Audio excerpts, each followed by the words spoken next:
ਕਿਹੋ ਜਿਹੇ ਹਾਲਾਤ ਆ ਤੇ ਕਿਹੋ ਜਿਹੇ ਹਾਲਾਤਾਂ ਦੇ ਨਾਲ 2-4 ਉੱਥੇ ਉਹਨਾਂ ਨੂੰ ਹੋਣਾ ਪੈ ਰਿਹਾ ਤੇ ਕਿਹੜੇ ਧੰਦਿਆਂ ਦੇ ਵਿੱਚ ਸਟੂਡੈਂਟਸ ਦਾ ਨਾਮ ਆ ਰਿਹਾ, ਖਬਰਾਂ ਛਾਇਆ ਹੋ ਰਹੀਆਂ। ਇਸ ਤੇ ਅੱਜ ਆਪਾਂ ਗੱਲਬਾਤ ਕਰਾਂਗੇ, ਖੁੱਲੀ ਗੱਲਬਾਤ। ਮੇਰੇ ਨਾਲ ਸਟੂਡੀਓ ਵਿੱਚ ਮੌਜੂਦ ਨੇ ਸੰਦੀਪ ਸਿੰਘ ਜੀ। ਸੰਦੀਪ ਸਿੰਘ ਜੀ, ਸਵਾਗਤ ਤੁਹਾਡਾ।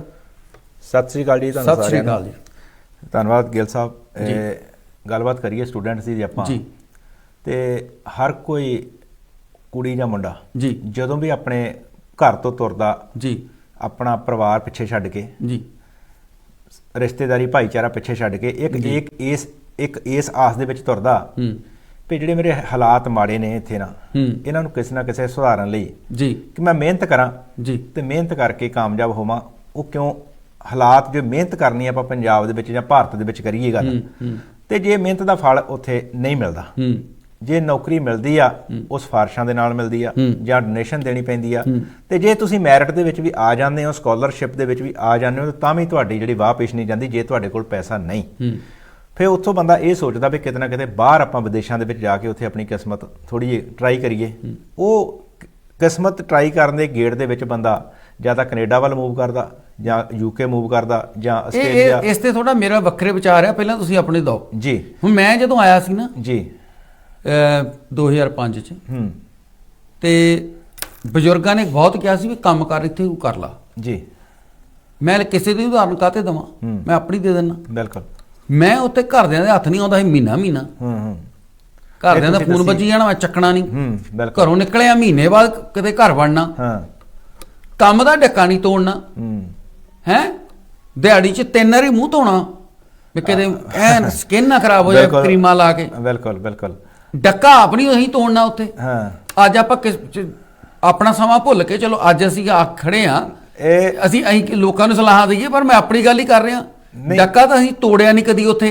ਹੁਣ ਕੰਮ ਉੱਥੇ ਕੋਈ ਕੀਤਾ ਨਹੀਂ, ਇੱਥੇ ਆ ਕੇ ਆਉਂਦਿਆਂ ਨੇ ਮੈਨੂੰ ਚਿਮਨੀ ਝਾੜਨ ਲਾਤਾ ਤੇ ਲਾਪਿਆ ਕਿ ਨਹੀਂ ਕੰਮ ਕਰ। ਗਿੱਲ ਸਾਹਿਬ ਉੱਥੇ ਨਾ ਡਿਫਰੈਂਸ ਇਹ ਆ, ਤੁਸੀਂ ਜਦੋਂ ਆਏ ਸੀ ਨਾ ਜਾਂ ਜਦੋਂ ਅਸੀਂ ਆਏ ਸੀਗੇ, ਸਾਨੂੰ ਪਤਾ ਸੀ ਅਸੀਂ ਜਾ ਕੇ ਮਿਹਨਤ ਕਰਨੀ ਆ, ਅਸੀਂ ਮਿਹਨਤ ਕਰਕੇ ਪੈਸਾ ਕਮਾਉਣਾ, ਜਿਹੜਾ ਕਰਜ਼ਾ ਪਿੱਛੇ ਚੜਿਆ ਉਹ ਲਾਉਣਾ ਆ। ਹੁਣ ਜਿਹੜੇ ਸਟੂਡੈਂਟ ਉਦੋਂ ਦੀ ਸੋਚ ਤੇ ਹੁਣ ਦੀ ਸੋਚ ਵਿੱਚ ਤੇ ਜ਼ਮੀਨ ਅਸਮਾਨ ਦਾ ਫਰਕ ਆ। ਜੇ ਆਪਾਂ ਮਿਹਨਤ ਪਿੱਛੋਂ ਆਪਾਂ ਕਹੀਏ ਨਾ, ਜਿਹੜੇ ਹੁਣ ਦੇ ਸਟੂਡੈਂਟਾਂ ਦੇ ਜਿਹੜੇ ਹਾਲਾਤ ਨੇ, ਇਹਦੇ ਵਿੱਚ ਮੈਂ ਸਾਰਿਆਂ ਨੂੰ ਨਹੀਂ ਕਹੂੰਗਾ, ਬਹੁਤੀ ਗਿਣਤੀ ਇਹਦੇ ਵਿੱਚ ਉਹ ਆ ਜਿਹੜਾ ਕੰਮ ਕਰਕੇ ਖੁਸ਼ ਨਹੀਂ। ਇਹ ਤੇ ਆਪਾਂ ਅੱਜ ਨਾ ਸਟੂਡੈਂਟਾਂ ਦੇ ਮਸਲੇ ਤੇ ਹੀ ਗੱਲਬਾਤ ਕਰਾਂਗੇ, ਪਰ ਪਹਿਲਾਂ ਜਿਹੜੇ ਮੁੱਦੇ ਤੇ ਆਪਾਂ ਸਾਂਝ ਪਾਉਣੀ ਆ ਕਿ 17 ਤਰੀਕ ਨੂੰ ਇੱਕ ਐਸਾ ਫੈਸਲਾ ਆਇਆ ਜਿਸ ਨੇ ਸਟੂਡੈਂਟਾਂ ਦੀ ਇੱਥੇ ਜ਼ਿੰਦਗੀ ਬਦਲੀ ਆ। ਉਹ ਵਰਕ ਪਰਮਿਟ ਜਿਹੜਾ ਹੁਣ ਇੱਥੇ ਨਹੀਂ ਲੈ ਸਕਣਗੇ ਜੇ ਆਪਣਾ ਕੋਰਸ ਪੂਰਾ ਨਹੀਂ ਕਰਦੇ। ਤੇ ਤੁਹਾਨੂੰ ਪਤਾ ਹੀ ਆ, ਕੁਝ ਕਹਿਣ ਦੀ ਲੋੜ ਥੋੜੀ ਆ, ਕਿਹੜਾ ਇੱਥੇ ਪੜ੍ਹਨਾ ਆਉਂਦਾ ਤੇ ਕਿਹੜਾ ਕੋਰਸ ਕਰਨਾ ਆਉਂਦਾ। ਇਹ ਗੱਲ ਕਹਿਣ ਦੀ ਲੋੜ ਤਾਂ ਨਹੀਂ ਨਾ, ਤੁਹਾਨੂੰ ਪਤਾ ਹੀ ਆ। ਤਕਰੀਬਨ ਸਾਡਾ ਟੀਚਾ ਹੈ ਕੀ ਆ ਵੀ ਬਾਹਰ ਆਉਣਾ, ਕਿੰਨੇ % ਸੱਚਮੁੱਚ ਦੇ ਵਿੱਚ ਪੜ੍ਹਦੇ ਆ, ਇਸ ਤੇ ਵੀ ਗੱਲਬਾਤ ਕਰਾਂਗੇ। ਸਾਡੇ ਨਾਲ ਜ਼ੁਬੈਰ ਰਸ਼ੀਦ ਨੇ, ਵਕੀਲ ਨੇ, ਉਹ ਉਹਨਾਂ ਦਾ ਸਵਾਗਤ ਕਰਦੇ ਆ। ਪਹਿਲਾਂ ਤਾਂ ਉਹਨਾਂ ਤੋਂ ਸਵਾਲ ਪੁੱਛਾਂਗੇ ਇਹ ਫੈਸਲਾ ਕਿਉਂ ਆਇਆ ਤੇ ਫੈਸਲੇ ਦਾ ਪ੍ਰਭਾਵ ਕੀ ਪੈਣ ਜਾ ਰਿਹਾ ਸਟੂਡੈਂਟਾਂ ਦੇ ਉੱਤੇ। ਜ਼ੁਬੈਰ ਰਸ਼ੀਦ ਜੀ, ਸਵਾਗਤ ਹੈ ਤੁਹਾਡਾ। Thank you. ਸਤਿ ਸ਼੍ਰੀ ਅਕਾਲ ਭਾਜੀ, ਸਵਾਗਤ ਕਰਦਾ। ਸਤਿ ਸ਼੍ਰੀ ਅਕਾਲ। ਸਲਾਮ ਅਲੈਕਮ। ਵਾਲੇਕੁਮ ਸਲਾਮ, ਸਤਿ ਸ਼੍ਰੀ ਅਕਾਲ। ਥੈਂਕ ਯੂ ਵੈਰੀ ਮਚ ਭਾਜੀ ਜੀ। ਤੇ ਤੁਸੀਂ ਇੱਕ ਬੜੇ ਹੌਟ ਟੌਪਿਕ ਤੇ, ਇੱਕ ਬੜੇ ਗੰਭੀਰਤਾ ਵਾਲੇ ਮੁੱਦੇ ਤੇ ਜੀ ਉਂਗਲੀ ਚੱਕੀ ਆ। ਔਰ ਇਸ 17 ਜੁਲਾਈ ਦੀ ਹਕੂਮਤ ਦੇ ਇਸ ਪਾਲਿਸੀ ਦੀ ਵਜ੍ਹਾ ਤੋਂ ਸਟੂਡੈਂਟ ਦੇ ਅੰਦਰ ਇੱਕ ਬੜੀ ਗਮੋ ਗੁੱਸੇ ਦੀ ਲਹਿਰ ਵੀ ਆ, ਪਰੇਸ਼ਾਨੀ ਦੀ ਆ। ਨਾ ਸਿਰਫ ਯੂਕੇ ਜਿਹੜੇ ਸਟੂਡੈਂਟ ਹੈਗੇ ਉਹ ਪਰੇਸ਼ਾਨ ਹੈਗੇ, ਉਹਨਾਂ ਦੀ ਫੈਮਲੀਆਂ ਵੀ ਇੰਡੀਆ, ਪਾਕਿਸਤਾਨ, ਬੰਗਲਾਦੇਸ਼, ਜਿੱਥੇ ਵੀ ਨਾਈਜੀਰੀਆ ਚ ਹੈਗੇ, ਉਹ ਵੀ ਪਰੇਸ਼ਾਨ ਹੈਗੇ ਜੀ। ਇਹ ਫੈਸਲਾ ਜ਼ੁਬੈਰ ਸਾਹਿਬ ਲੈਣਾ ਕਿਉਂ ਪਿਆ? ਸਰਕਾਰ ਨੇ ਕਿਉਂ ਫੈਸਲਾ ਇਹ ਲਿਆ? ਕਿਉਂਕਿ ਅਚਨਚੇਤ ਫੈਸਲਾ ਇਸ ਵਾਸਤੇ ਲਿਆ ਜੀ, ਯੂਕੇ ਵਿੱਚ ਨੈਟ ਮਾਈਗ੍ਰੇਸ਼ਨ ਰੇਟ ਬੜਾ ਜ਼ਿਆਦਾ ਵੱਧ ਗਿਆ। ਅੱਛਾ। ਸਟੂਡੈਂਟ ਹਕੂਮਤਾਂ ਦੀ ਸੋਚ ਤੋਂ ਵੱਧ ਯੂਕੇ ਦੇ ਅੰਦਰ ਆ ਗਏ। ਓਕੇ। ਦੂਜੀ, ਇੱਕ ਤੇ ਪਹਿਲੇ ਇਹ ਵਜ੍ਹਾ ਬਣੀ ਆ ਕਿ ਨੈਟ ਮਾਈਗ੍ਰੇਸ਼ਨ ਰੇਟ ਵੱਧ ਗਿਆ, ਯਾਨੀ ਕਿ ਕੰਟਰੀ ਵਿੱਚ ਇੰਨੀ ਜ਼ਿਆਦਾ ਗੁੰਜਾਇਸ਼ ਨਹੀਂ ਸੀ, ਉਹਨਾਂ ਦੀ ਸੋਚ ਤੋਂ ਜ਼ਿਆਦਾ ਸਟੂਡੈਂਟ ਆ ਗਏ। ਅੱਛਾ। ਨਾਲ ਇੱਕ ਸਟੂਡੈਂਟ ਆਉਂਦਾ ਸੀ, ਉਹਦੇ ਨਾਲ 3 ਨਾਲ ਡਿਪੈਂਡੈਂਟ ਆ ਜਾਂਦੇ ਸਨ, ਯਾਨੀ ਇੱਕ ਟਿਕਟ ਤੇ 3 ਬੰਦੇ, ਇੱਕ ਵੀਜ਼ੇ ਤੇ 3 4 ਬੰਦੇ ਆ ਰਹੇ ਸਨ। ਅੱਛਾ। ਤੇ ਹਕੂਮਤ ਨੇ ਆਖਿਆ ਸੀ ਅਸੀਂ ਤੇ ਸਟੂਡੈਂਟ ਨੂੰ ਬੁਲਾਉਣਾ ਚਾਹੁੰਦੇ ਸਾਂ, ਨਾਲ ਪੂਰੇ ਪਰਿਵਾਰ ਇਹਨਾਂ ਦੇ ਨਾਲ ਆ ਰਹੇ ਨੇ। ਤੀਜੀ ਜਿਹੜੀ ਵਜ੍ਹਾ ਬਣੀ ਆ, ਹਕੂਮਤ ਨੇ ਕਿਉਂ ਇਤਨੀ ਸਖਤਾਈ ਨਾਲ ਰਾਤੋਂ ਰਾਤ ਫੈਸਲਾ ਲਿਆ ਜੀ। ਬਹੁਤ ਸਾਰੇ ਸਟੂਡੈਂਟ ਸਿਰਫ ਯੂਕੇ ਵਿੱਚ ਪੜ੍ਹਾਈ ਦਾ ਬਹਾਨਾ ਲਾ ਕੇ, ਸਟੱਡੀ ਵੀਜ਼ੇ ਦਾ ਬਹਾਨਾ ਲਾ ਕੇ ਆ ਰਹੇ ਸਨ, ਸਟੱਡੀ ਕਰਦੇ ਨਹੀਂ ਸਨ, ਆਣੇ ਨਾਲ ਹੀ ਅੱਗੇ ਪਿੱਛੇ ਇੰਪਲਾਇਰ ਨਾਲ ਮਿਲ ਮਿਲਾ ਕੇ ਵਰਕ ਪਰਮਿਟ ਤੇ ਸਵਿਚ ਕਰ ਜਾਂਦੇ ਸਨ ਜੀ। ਇਸ ਵਾਸਤੇ ਹੁਕੂਮਤ ਨੇ ਰਾਤੋਂ ਰਾਤ ਦੇਖਿਆ ਕਿ ਯੂਨੀਵਰਸਿਟੀਆਂ ਨੂੰ ਕੋਈ ਫਾਇਦਾ ਖਾਸ ਨਹੀਂ ਹੋ ਰਿਹਾ, ਸਟੂਡੈਂਟ ਸਿਰਫ ਆਪਣੀ ਔਰ ਆਪਣੀ ਪਰਿਵਾਰਾਂ ਦੀ ਮਾਈਗ੍ਰੇਸ਼ਨ ਕਰ ਰਹੇ ਸਟੱਡੀ ਵੀਜ਼ੇ ਦਾ ਬਹਾਨਾ ਲਾ ਕੇ। ਇਸ ਵਾਸਤੇ ਹੁਕੂਮਤ ਨੇ ਰਾਤੋਂ ਰਾਤ ਬਹੁਤ ਜ਼ਿਆਦਾ ਸਖਤਾਈ ਕੀਤੀ ਔਰ 17 ਜੁਲਾਈ ਦੀ ਪਾਲਿਸੀ ਆਪਾਂ ਨੂੰ ਦੇਖਣ ਵਿੱਚ ਆਈ। ਤੇ ਇਹ ਜਿਹੜੀ ਪਾਲਿਸੀ ਚੇਂਜ ਹੋਈ ਆ, ਇਹਦੇ ਬਾਰੇ ਜਿਹੜੇ ਹੁਣ ਜੇ ਸਟੂਡੈਂਟਸ ਆ ਇੱਥੇ, ਉਹਨਾਂ ਨੂੰ ਤਾਂ ਕੀ ਪਤਾ ਹੋਣਾ, ਜੇ ਤੁਹਾਡੇ ਵਰਗੇ ਵਕੀਲਾਂ ਨੂੰ ਨਹੀਂ ਪਤਾ ਤੇ ਸਟੂਡੈਂਟਸ ਨੂੰ ਨਹੀਂ ਪਤਾ ਹੋਣਾ ਕਿ ਇਹਦੇ ਬਾਰੇ ਕੋਈ ਕਨਸੋਸ ਸੀਗੀ ਵੀ ਇਹ ਜਿਹੜੀ ਪਾਲਿਸੀ ਬਦਲਣ ਜਾ ਰਹੀ ਆ। ਕਿਉਂਕਿ ਮੈਂ ਤੁਹਾਡੀ ਗੱਲ ਸੁਣੀ ਸੀ, ਮੈਂ ਪੜ੍ਹਿਆ ਵੀ ਆ ਕਿਤੇ ਕਿ ਪਹਿਲਾਂ ਇਹ ਪਾਲਿਸੀ ਹੁਣ ਪਤਾ ਸੀ ਵੀ ਚੇਂਜ ਹੋਣੀ ਆ, ਕਿ 2024 ਚ ਹੋਣੀ ਆ, ਤੇ ਇਹ ਹੋ ਕਰ ਉਹਨਾਂ ਨੇ ਰਾਤੋਂ ਰਾਤ ਹੀ ਦਿੱਤੀ। ਬਿਲਕੁਲ ਭਾਜੀ, ਇਹ ਬੜਾ ਵੱਡਾ ਇੱਕ ਕਾਨੂੰਨੀ हुकूमत ने, होम ऑफिस ने पॉलिसी चेंज कर दी थी, लेकिन इस नाल बहुत बड़े कानूनी लीगल चैलेंजेस भी होण सामने कोर्टां विच आवणगे। आपां खुद भी इस वास्ते पूरा एक चैलेंज हुकूमत नूं देवांगे। पॉलिसी 23 मई नूं हुकूमत ने टके छुपे लफ्ज़ां च आख्या सी कि असीं जनवरी 2024 तो ये कानून तब्दील करांगे। लेकिन उन्होंने बजाय अद्धी पॉलिसी 17 जुलाई ਨੂੰ ਲਾਏ, ਬਾਕੀ ਦੀ ਪॉलिसी ਉਹ ਜਨਵਰੀ 2024 ਚ ਲੈ ਕੇ ਆਵਣਗੇ। ਹਕੂਮਤ ਨੇ ਉਹਦੀ ਵਜ੍ਹਾ ਇਹ ਦਿੱਤੀ, ਅਸੀਂ ਇਸ ਵਾਸਤੇ ਨਹੀਂ ਵੇਟ ਕੀਤਾ ਤਾਂ ਹੋਮ ਆਫਿਸ ਵਿੱਚ ਲੋਕਾਂ ਨੇ ਐਪਲੀਕੇਸ਼ਨਾਂ ਬਹੁਤ ਜ਼ਿਆਦਾ ਕਰਨੀਆਂ ਸਨ, ਇਸ ਵਾਸਤੇ ਅਸੀਂ ਰਾਤੋਂ ਰਾਤ ਇਹ ਚੇਂਜ ਕੀਤੀ, ਜੋ ਕਿ ਇਸ ਦੀ ਕੋਈ ਖਾਸ ਸੋਲਿਡ ਵਜ੍ਹਾ ਨਹੀਂ ਦਿੱਤੀ, ਕਿਉਂਕਿ ਇੱਕ ਠੀਕ ਰੀਜ਼ਨ ਨਹੀਂ ਹੈ। ਲਾਅ ਦੇ ਅੰਦਰ ਟੱਕਾ ਜਾਵੇ, एक कानूनी निगाह ਨਾਲ ਟੱਕਾ ਜਾਵੇ, ਇਹ ਕੋਈ ਅੱਛੀ ਵਜ੍ਹਾ ਨਹੀਂ ਹੈਗੀ, ਕਿਉਂਕਿ ਨਾਰਮਲੀ ਜਦੋਂ ਪਾਰਲੀਮੈਂਟ ਵਿੱਚ ਕਾਨੂੰਨ ਜਾਂਦਾ ਘੱਟੋ ਘੱਟ 21 ਦਿਨ ਦਾ ਟਾਈਮ ਦੇਣਾ ਹੁੰਦਾ, ਉਸ ਤੋਂ ਬਾਅਦ ਉਹ ਪਾਲਿਸੀ ਉਹ ਹੁਕੂਮਤ ਇਨਫੋਰਸ ਕਰਦੀ ਆ। ਲੇਕਿਨ ਉਹਨਾਂ 21 ਦਿਨ ਦਾ ਵੀ ਵੇਟ ਨਹੀਂ ਕੀਤਾ। ਲੇਕਿਨ ਨਾਲ ਇਹ ਵੀ ਮੈਂ ਕਹਿੰਦਾ ਚਾਹਾਂ ਕਿ 17 ਜੁਲਾਈ ਦੀ ਜਿਹੜੀ ਪਾਲਿਸੀ ਆਈ ਹੈ, ਅਗਲੀ ਜਿਹੜੀ ਪਾਲਿਸੀ ਦਾ ਜਿਹੜਾ ਬਾਕੀ ਹਿੱਸਾ ਹੈ ਉਹ 7 ਅਗਸਤ ਨੂੰ ਆਉਣਾ, ਪੂਰੇ 21 ਦਿਨਾਂ ਬਾਅਦ। ਅੱਛਾ ਜੀ, ਤੇ ਇਹ ਵੀ ਥੋੜੀ ਜਿਹੀ ਟੈਕਨੀਕਲ ਇੱਕ ਹੈਗੀ ਆ, ਮੈਂ ਤੁਹਾਨੂੰ ਇੱਕ ਹਿੱਚ ਹੈਗੀ ਆ ਕਿ ਬਾਕੀ ਜਿਹੜੀ ਪਾਲਿਸੀ ਹੈ ਉਹ 7 ਅਗਸਤ ਨੂੰ ਆਉਣੀ ਆ, ਲੇਕਿਨ ਸਟੂਡੈਂਟ ਨੂੰ ਉਹਨਾਂ ਫਿਲ ਫੋਰ ਤੌਰ ਤੇ 3 ਵਜੇ 17 ਜੁਲਾਈ ਤੋਂ ਰੋਕ ਦਿੱਤਾ ਕਿ ਸਵਿਚ ਨਹੀਂ ਕਰ ਸਕਦੇ। ਤੇ ਇੱਕ ਜਿਹੜੀ ਹਾਂਜੀ ਤੁਸੀਂ ਪੁੱਛੋ ਜਵੇਰ ਸਾਹਿਬ, ਮੈਂ ਤੁਹਾਡੇ ਕੋਲ ਇੱਕ ਗੱਲ ਪੁੱਛਣੀ ਚਾਹੁੰਦਾ ਸੀਗਾ ਵੀ ਜਿਨ੍ਹਾਂ ਨੇ ਇਹ 17 ਤਰੀਕ ਵਾਲੇ ਦਿਨ ਵੀ ਸਵਿਚ ਕੀਤੇ ਉਹ ਵੀ ਨਹੀਂ ਵੈਲਿਡ ਹੋਣੇ, ਕਿਉਂਕਿ ਬਹੁਤ ਸਾਰੇ ਕਾਲਾਂ ਆਈਆਂ ਜਿਨ੍ਹਾਂ ਨੇ ਪੁੱਛਣਾ ਇਹ ਕੋਸ਼ਿਸ਼ ਕੀਤੀ ਕਿ ਜਿਨ੍ਹਾਂ ਨੇ 17 ਤਰੀਕ ਨੂੰ ਸਵੇਰੇ ਜਿਨ੍ਹਾਂ ਨੇ ਸਬਮਿਟ ਫਾਈਲਾਂ ਹੋ ਚੁੱਕੀਆਂ ਕਿ ਉਹ ਵੀ ਵੈਲਿਡ ਨਹੀਂ ਮੰਨੀਆਂ ਜਾਣਗੀਆਂ। ਭਾਜੀ ਹੋਮ ਆਫਿਸ ਨੇ ਆਪਣੀ ਜਿਹੜੀ ਪਾਲਿਸੀ ਆ ਉਸ ਵਿੱਚ ਇਹ ਲਿਖਿਆ ਕਿ 3 ਵਜੇ ਸ਼ਾਮ 17 ਤਾਰੀਖ ਤੋਂ ਬਾਅਦ ਦੀ ਐਪਲੀਕੇਸ਼ਨਾਂ ਨਹੀਂ ਮੰਨੀਆਂ ਜਾਣਗੀਆਂ, ਯਾਨੀ ਕਿ 3 ਵਜੇ ਤੋਂ ਪਹਿਲਾਂ ਦੀਆਂ ਮੰਨੀਆਂ ਜਾਣਗੀਆਂ।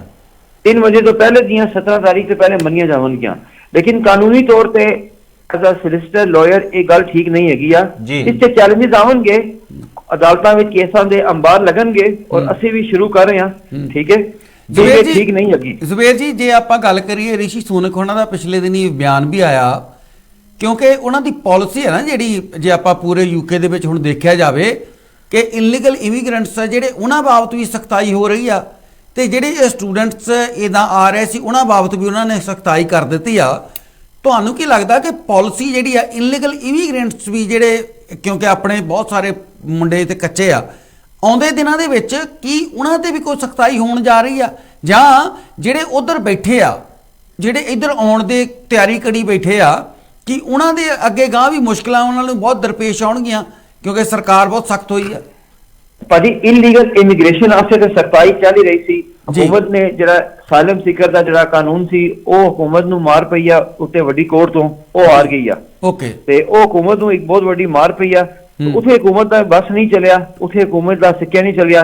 ਅੱਛਾ, ਜਿਹੜਾ ਰਿਮਾਂਡਾ ਭੇਜਣ ਵਾਲੀ ਗੱਲ ਸੀ, ਜਿਹੜੀ ਰਿਮਾਂਡਾ ਭੇਜਣ ਵਾਲੀ ਗੱਲ ਸੀ ਉਹਦੇ ਉੱਤੇ ਹਾਂਜੀ ਹੁਕੂਮਤ ਉਸ ਚੁੱਕੇ ਹਾਰ ਚੁੱਕੀ ਹੈ। ਹੋਮ ਆਫਿਸ ਆਪਣਾ ਕੇਸ ਹਾਰ ਚੁੱਕਾ ਹੈ। ਓਕੇ ਓਕੇ, ਤੇ ਹੁਕੂਮਤ ਨੇ ਹੁਣ ਜਿਹੜੀ ਰਹੀ ਸੀ ਕਸਰ ਉਹ ਸਟੂਡੈਂਟ ਤੇ ਕੱਢਣੀ ਸੀ। ਉਹ ਹੁਕੂਮਤ ਨੇ ਇਸ ਪਾਸੋਂ ਆਪਣਾ ਇੱਕ ਕਿਸਮ ਦਾ ਬਦਲਾ ਲਿਆ ਜਾਂ ਮੁਲਕ ਦੇ ਅੰਦਰ ਮਾਈਗ੍ਰੇਸ਼ਨ ਕੰਟਰੋਲ ਕਰਨ ਦਾ ਇੱਕ ਹੋਰ ਤਰੀਕਾ ਕੱਢਿਆ। ਹਾਲਾਤ ਇਹ ਹੁਕੂਮਤ ਇਸ ਟਾਈਮ लाचार और बेबस हो गई है क्योंकि केस हार चुकी है, कोर्ट ने फैसला दे दिता। ये भी 2 वीक पहले आया फैसला। जवेर साहब ये ਜਿਹੜਾ ਇਹ ਪਹਿਲਾਂ ਦਿਖਿਆ ਜੀ ਜਿੱਦਾਂ ਕਿ ਇਹ ਹਾਈ ਲੈਵਲ ਤੇ ਦੁਆਰਾ ਸਰਕਾਰ ਫੇਰ ਦੁਆਰਾ ਕੇਸ ਕਰਨ ਜਾ ਰਹੀ ਹੈ, ਇਹ ਵੀ ਤੁਸੀਂ ਨਿਊਜ਼ ਪਿੱਛੇ ਦੇਖੀ ਸੀਗੀ, ਹੁਣ ਸੁਪਰੀਮ ਕੋਰਟ ਜਿੱਦਾਂ ਲੈਵਲ ਦੀ ਅਦਾਲਤ ਵਿੱਚ। ਹਾਂਜੀ ਜੀ, ਉਹ ਅੱਗੇ ਕੇਸ ਹੁਕੂਮਤ ਨੂੰ ਚੈਲੰਜ ਕਰ ਰਹੀ ਹੈ, ਲੇਕਿਨ ਫਿਲਹਾਲ ਹੁਕੂਮਤ ਦੀ ਹਾਰ ਹੋਈ ਹੈ।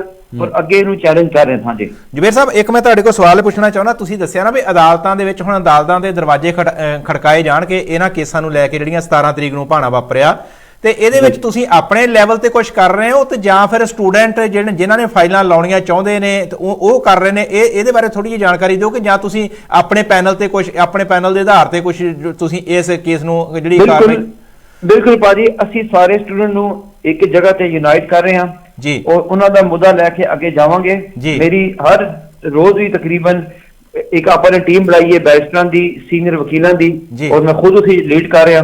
ਅਸੀਂ ਬਿਲਕੁਲ ਇਸ ਨੂੰ ਅੱਗੇ ਲੈ ਕੇ ਜਾਵਾਂਗੇ ਕਿਉਂਕਿ ਇਨਸਾਫ ਦੇ ਅੱਖ ਨਾਲ ਦੇਖਿਆ ਜਾਵੇ ਇਹ ਪਾਲਿਸੀ ਗਲਤ ਹੈਗੀ ਆ ਜੀ। ਤੇ ਜਵੇਰ ਸਾਹਿਬ, ਕਿੰਨੇ ਕੁ ਸਟੂਡੈਂਟ ਨੇ ਇਸ ਮਾਰ ਹੇਠ ਆਏ? ਹੁਣ ਤੁਹਾਨੂੰ ਕੀ ਲੱਗਦਾ ਕਿੰਨੀ ਕੁ ਗਿਣਤੀ ਹੋਵੇਗੀ ਉਹਨਾਂ ਦੀ ਪੂਰੇ ਯੂਕੇ? ਭਾਜੀ ਮੇਰੇ ਖਿਆਲ ਵਿੱਚ ਘੱਟੋ ਘੱਟ 2-2.5 ਲੱਖ ਸਟੂਡੈਂਟ ਹੋਊਗਾ, ਠੀਕ ਹੈ, ਸ਼ਾਇਦ ਇਸ ਤੋਂ ਵੀ ਜ਼ਿਆਦਾ ਹੋਏਗਾ। 2.5 ਲੱਖ ਸਟੂਡੈਂਟ ਹੋਊਗਾ? ਜ਼ਿਆਦਾ ਹੋਣਗੇ 2-2.5 ਲੱਖ ਜ਼ਿਆਦਾ ਹੋਣਗੇ, ਲੇਕਿਨ ਮੈਂ ਘੱਟੋ ਘੱਟ ਦੱਸਿਆ ਜੀ ਮੈਂ 2.5-3 ਲੱਖ ਉਹ ਦੱਸੇ ਜਿਹੜੇ ਅਫੈਕਟ ਹੋਣਗੇ ਜਿਨ੍ਹਾਂ ਨੇ ਆਪਣੀ ਸਟੱਡੀ ਕੰਪਲੀਟ ਨਹੀਂ ਕੀਤੀ, ਲੇਕਿਨ ਜਿਹੜੇ ਹਾਲੀ ਸਟੱਡੀ ਦੇ ਦੌਰਾਨ ਚੱਲ ਰਹੇ ਨੇ ਉਹ ਤੇ ਜ਼ਿਆਦਾ ਹੋਵੇਗਾ, ਉਹ ਤੇ ਹਾਫ ਮਿਲੀਅਨ ਤੋਂ ਵੀ ਜ਼ਿਆਦਾ ਹੋਏਗਾ ਫਿਗਰ। ਮਤਲਬ ਇਹਦਾ ਜੇ 2-2.5 ਲੱਖ ਦੀ ਆਪਾਂ ਜਵੇਰ ਸਾਹਿਬ ਗੱਲ ਕਰੀਏ ਤੇ ਇਹਦਾ ਮਤਲਬ 2-2.5 ਲੱਖ ਜਿਹੜੇ ਇਹ ਸਟੂਡੈਂਟ ਨੇ ਜੇ ਵੀਜ਼ਾ ਸਵਿਚ ਕਰਨਾ ਚਾਹੁੰਦੇ ਸੀਗੇ ਤੇ ਇਹਨਾਂ ਨੇ ਕੋਈ ਆਪਣੇ EMPLOYER ਵੀ ਲੱਭੇ ਹੋਣਗੇ 2-2.5 ਲੱਖ ਫਿਰ? ਬਿਲਕੁਲ ਭਾਜੀ, ਤੁਸੀਂ EMPLOYER ਦੀ ਗੱਲ ਕਰ ਰਹੇ ਹੋ। EMPLOYERਾਂ ਨੇ ਤੇ ਇਹਨਾਂ ਦੇ ਵਰਕ ਪਰਮਿਟ ਵੀ ਇਸ਼ੂ ਕੀਤੇ ਪਏ ਸਨ, ਸਿਰਫ ਉਹਨਾਂ ਨੇ ਹੋਮ ਆਫਿਸ ਵਿੱਚ ਅਪਲਾਈ ਕਰਨਾ ਸੀ ਜੀ, ਤੇ ਇਸ ਹੱਦ ਤੱਕ ਗੱਲ ਅੱਗੇ ਤੱਕ ਵਧੀ ਪਈ ਆ। ਅੱਛਾ, ਹੁਣ ਤੁਸੀਂ ਇਹ ਗੱਲ ਛੇੜੀ ਆ ਕਿ EMPLOYERਾਂ ਨੇ ਆਪਾਂ ਜਿਨ੍ਹਾਂ ਨੂੰ ਕਾਸਟ ਕਹੀਦਾ certificate of sponsorship work permit ਜੀ, ਉਹ EMPLOYERਾਂ ਨੇ ਇਸ਼ੂ ਕੀਤੇ ਪਏ ਸਨ ਔਰ 17 ਤਾਰੀਖ ਤੱਕ ਉਹ ਵੇਟ ਕਰ, ਸ਼ਾਇਦ ਉਹਨਾਂ 17 ਤਾਰੀਖ ਤੱਕ ਨਹੀਂ ਅਪਲਾਈ ਕੀਤਾ ਸੀ ਕਿ ਕਿਸੇ ਨੂੰ ਨਹੀਂ ਪਤਾ ਸੀ ਕਿ ਰਾਤੋਂ ਰਾਤ ਕਾਨੂੰਨ ਚੇਂਜ ਹੋਏਗਾ। ਉਹ ਹੁਣ ਸਟੂਡੈਂਟ ਪੁੱਛ ਰਹੇ ਕਿ ਸਾਡੇ ਤੇ ਵਰਕ ਪਰਮਿਟ EMPLOYERਾਂ ਨੇ ਇਸ਼ੂ ਕੀਤੇ ਪਏ, ਹੁਣ ਅਸੀਂ ਕੀ ਕਰੀਏ? ਤੇ ਹੋਮ ਆਫਿਸ ਨੇ ਅੱਗੇ ਇੱਕ ਡੱਕਾ ਲਾ ਦਿੱਤਾ, ਬੰਦ ਕਰ ਦਿੱਤਾ। ਲੇਕਿਨ ਮੇਰੇ ਖਿਆਲ ਵਿੱਚ, ਇਹ ਮੇਰੀ ਓਪੀਨੀਅਨ ਆ, ਉਹ ਬੱਚੇ ਅਪਲਾਈ ਕਰ ਸਕਦੇ ਅੱਗੇ। ਜਦੋਂ ਰਿਫਿਊਜ਼ ਹੋਊਗਾ ਫਿਰ ਅਸੀਂ ਹੋਮ ਆਫਿਸ ਨੂੰ ਚੈਲੰਜ ਕਰਾਂਗੇ। ਜੀ, ਬਹੁਤ ਬਹੁਤ ਸ਼ੁਕਰੀਆ ਜਵੇਰ ਜੀ, ਬਹੁਤ ਬਹੁਤ ਸ਼ੁਕਰੀਆ ਜੀ, ਤੁਸੀਂ PBC ਦੇ ਨਾਲ ਜੁੜੇ ਤੇ ਗੱਲਾਂ ਬਾਤਾਂ ਇਹ ਅਹਿਮ ਜਾਣਕਾਰੀ ਦਿੱਤੀ। ਬਹੁਤ ਬਹੁਤ ਧੰਨਵਾਦ ਜੀ, ਸਤਿ ਸ੍ਰੀ ਅਕਾਲ ਜੀ। ਬਿਲਕੁਲ ਗਿੱਲ ਸਾਹਿਬ ਜੀ, 2-2.5 ਲੱਖ ਮੂੰਹ ਨਾ ਕਹਿਣਾ ਹੁੰਦਾ ਹੈ, ਇਹ ਨਹੀਂ 2-2.5 ਲੱਖ ਤਾਂ ਅੰਦਾਜ਼ਾ ਆ, ਕਿਉਂਕਿ ਆਪਾਂ ਪੰਜਾਬੀ, ਮੈਂ ਕਹਿੰਦਾ ਇੰਨੇ ਕੁ ਤਾਂ ਪੰਜਾਬੀ ਹੋਣੇ ਆ ਜਿੰਨੇ, ਕਿਉਂਕਿ ਸਟੂਡੈਂਟ ਤੁਸੀਂ ਨਾ ਪਿਛਲੇ ਲੰਮੇ ਸਮੇਂ ਤੋਂ ਦੇਖਿਆ ਜਾਵੇ ਜੀ, ਸਟੂਡੈਂਟ ਯੂਕੇ ਦੇ ਵਿੱਚ ਅੱਜ ਮੈਂ ਨਾ ਸਮੈਥਕ ਹੀ ਅੱਜ ਗਿਆ ਹਾਈ ਸਟਰੀਟ ਦੇ ਉੱਤੇ ਤੇ ਬਿਲਕੁਲ ਲੈਫਟ ਹੈਂਡ ਸਾਈਡ ਦੇ ਉੱਤੇ ਸਟੂਡੈਂਟ ਬਹੁਤ ਹੈ ਜੀ। ਕੱਲ ਸਾਡੀ ਜਿੱਥੇ ਰਿਹਾਇਸ਼ ਆ ਉਸ ਏਰੀਏ ਦੇ ਵਿੱਚ ਗੁਰਦੁਆਰਾ ਬਿਲਕੁਲ ਸਾਹਮਣੇ 3 ਕੁੜੀਆਂ ਬੱਚੀਆਂ ਜਿਹੜੀਆਂ ਉਹ ਪੁੱਛਦੀਆਂ ਫਿਰਦੀਆਂ ਸੀ, ਮੈਂ ਸਰਦਾਰ ਬੰਦਾ ਦੇਖਿਆ ਆ ਗਈਆਂ ਕੋਲ ਕਿ ਕੰਮ ਚਾਹੀਦਾ ਜੀ। ਮੈਂ ਕਿਹਾ ਬੇਟੇ ਵੀ ਕੰਮ ਤਾਂ ਕੋਈ ਨਹੀਂ, ਗੁਰਦੁਆਰੇ ਸਾਹਿਬ ਤੁਸੀਂ ਜਾਇਓ ਹਨਾ। ਤੇ ਚਲੋ ਉਹਨਾਂ ਨਾਲ ਗੱਲਬਾਤ ਕੀਤੀ, ਚਲੋ ਉਹਨਾਂ ਨੇ ਕੀ ਗੱਲ ਕੀਤੀ ਉਹ ਵੀ ਮੈਂ ਦੱਸ ਦੂੰਗਾ ਤੁਹਾਨੂੰ ਬਾਅਦ ਚ। ਨਾਲ ਦੀ ਨਾਲ ਇੱਕ ਗੱਲ ਹੋਰ, ਕੱਲ ਮਤਲਬ ਮੈਂ ਲੋਕਲ ਗੱਲ ਕਰ ਰਿਹਾ ਆਪਣੇ ਏਰੀਏ 'ਚ ਵੀ ਇੰਨੇ ਕੁ ਸਟੂਡੈਂਟ ਹੁਣ ਮੁੰਡੇ ਕੁੜੀਆਂ ਆਏ ਆ ਨਾ, ਉਹ ਸਾਰੇ ਆਪਾਂ ਦੇਖੋ ਸਾਡਾ ਸੁਪਨਾ, ਕਿਉਂਕਿ ਏਜੰਟਾਂ ਨੇ ਸੁਪਨਾ ਬਾਹਰ ਦਾ ਦਿਖਾਤਾ ਜੀ ਕਿ ਤੁਸੀਂ ਬਾਹਰ ਜਾਓ ਉੱਥੇ ਵਰਕ ਪਰਮਿਟ ਲੈ ਕੇ ਪੱਕੇ ਹੋ ਜਾਣਾ, ਪੱਕੇ ਮਤਲਬ ਤੁਸੀਂ 2.5 ਲੱਖ ਰੁਪਇਆ ਇੰਡੀਆ ਦਾ ਭੇਜਣਾ ਹਰ ਮਹੀਨੇ। ਇੱਥੇ ਕੰਮ ਹੈ ਨਹੀਂ, ਇੱਥੇ ਤੁਸੀਂ ਹਾਲਾਤ ਹੈ ਨਾ ਜੋ ਬਿਲਕੁਲ ਜਿਹੜੇ ਇੱਥੇ ਪੱਕੇ ਆ ਉਹਨਾਂ ਦੀਆਂ ਚੀਕਾਂ ਨਿਕਲੀਆਂ ਪਈਆਂ, ਜਿਹੜੇ ਇੱਥੇ ਬਿਜ਼ਨਸ ਸੈੱਟ ਆ ਜਿਹਨਾਂ ਦੇ, ਜਿਹੜੇ ਹਲੇ ਹੁਣ ਨਵੇਂ ਆ ਰਹੇ ਆ ਉਹਨਾਂ ਨੇ ਰੈਂਟ ਤੇ ਵੀ ਲੈਣਾ ਘਰ, ਉਹਨਾਂ ਦਾ ਜਿਹੜੇ ਹਾਲੇ ਪੁਰਾਣੇ ਸੇਵਿੰਗ ਵੀ ਹੋਊਗੀ, ਉਹ ਤਾਂ ਬਿਲਕੁਲ ਖਾਲੀ ਜ਼ੀਰੋ ਤੋਂ ਸਟਾਰਟ ਹੋ ਰਿਹਾ ਹੈ। ਸੋ ਇੱਕ ਤਾਂ ਇਹ ਮੁਸ਼ਕਲਾਂ ਦਰਪੇਸ਼ ਆ। ਦੂਜਾ ਜਿਹੜਾ ਕੰਮ ਚੱਲਿਆ ਨਾ, ਜਿੱਦਾਂ ਮੰਨ ਲਾ ਸਟੂਡੈਂਟ ਥੋੜਾ ਜਿਹਾ ਪੱਕਾ ਹੋਇਆ, ਇੱਕ ਹੁੰਦਾ ਸੀ ਸਟੂਡੈਂਟ ਆਏ, ਜਿੱਦਾਂ ਕੱਚੇ ਬੰਦੇ ਆਏ, ਜਿੱਦਾਂ ਮੰਨ ਲਾ ਮੈਂ ਉਹ ਪੱਕੇ ਮਿਹਨਤ ਕੀਤੀ, ਪੈਸੇ ਜੋੜੇ, ਵਿਆਹ ਹੋ ਗਿਆ ਜਾਂ ਹੋਰ ਕਿਸੇ ਢੰਗ ਦੇ ਨਾਲ ਪੱਕੇ ਹੋਏ ਤੇ ਪੈਸੇ ਕੋਲੋਂ ਲਾਏ। ਹੁਣ ਜਿਹੜੇ ਆ ਪਿਛਲੇ ਕੰਮ ਚੱਲਿਆ ਨਾ ਵੀ ਵਰਕ ਪਰਮਿਟ ਚੱਲ ਰਿਹਾ ਕਿ ਵਰਕ ਪਰਮਿਟ ਲੈ ਲਓ, ਸਪਾਂਸਰ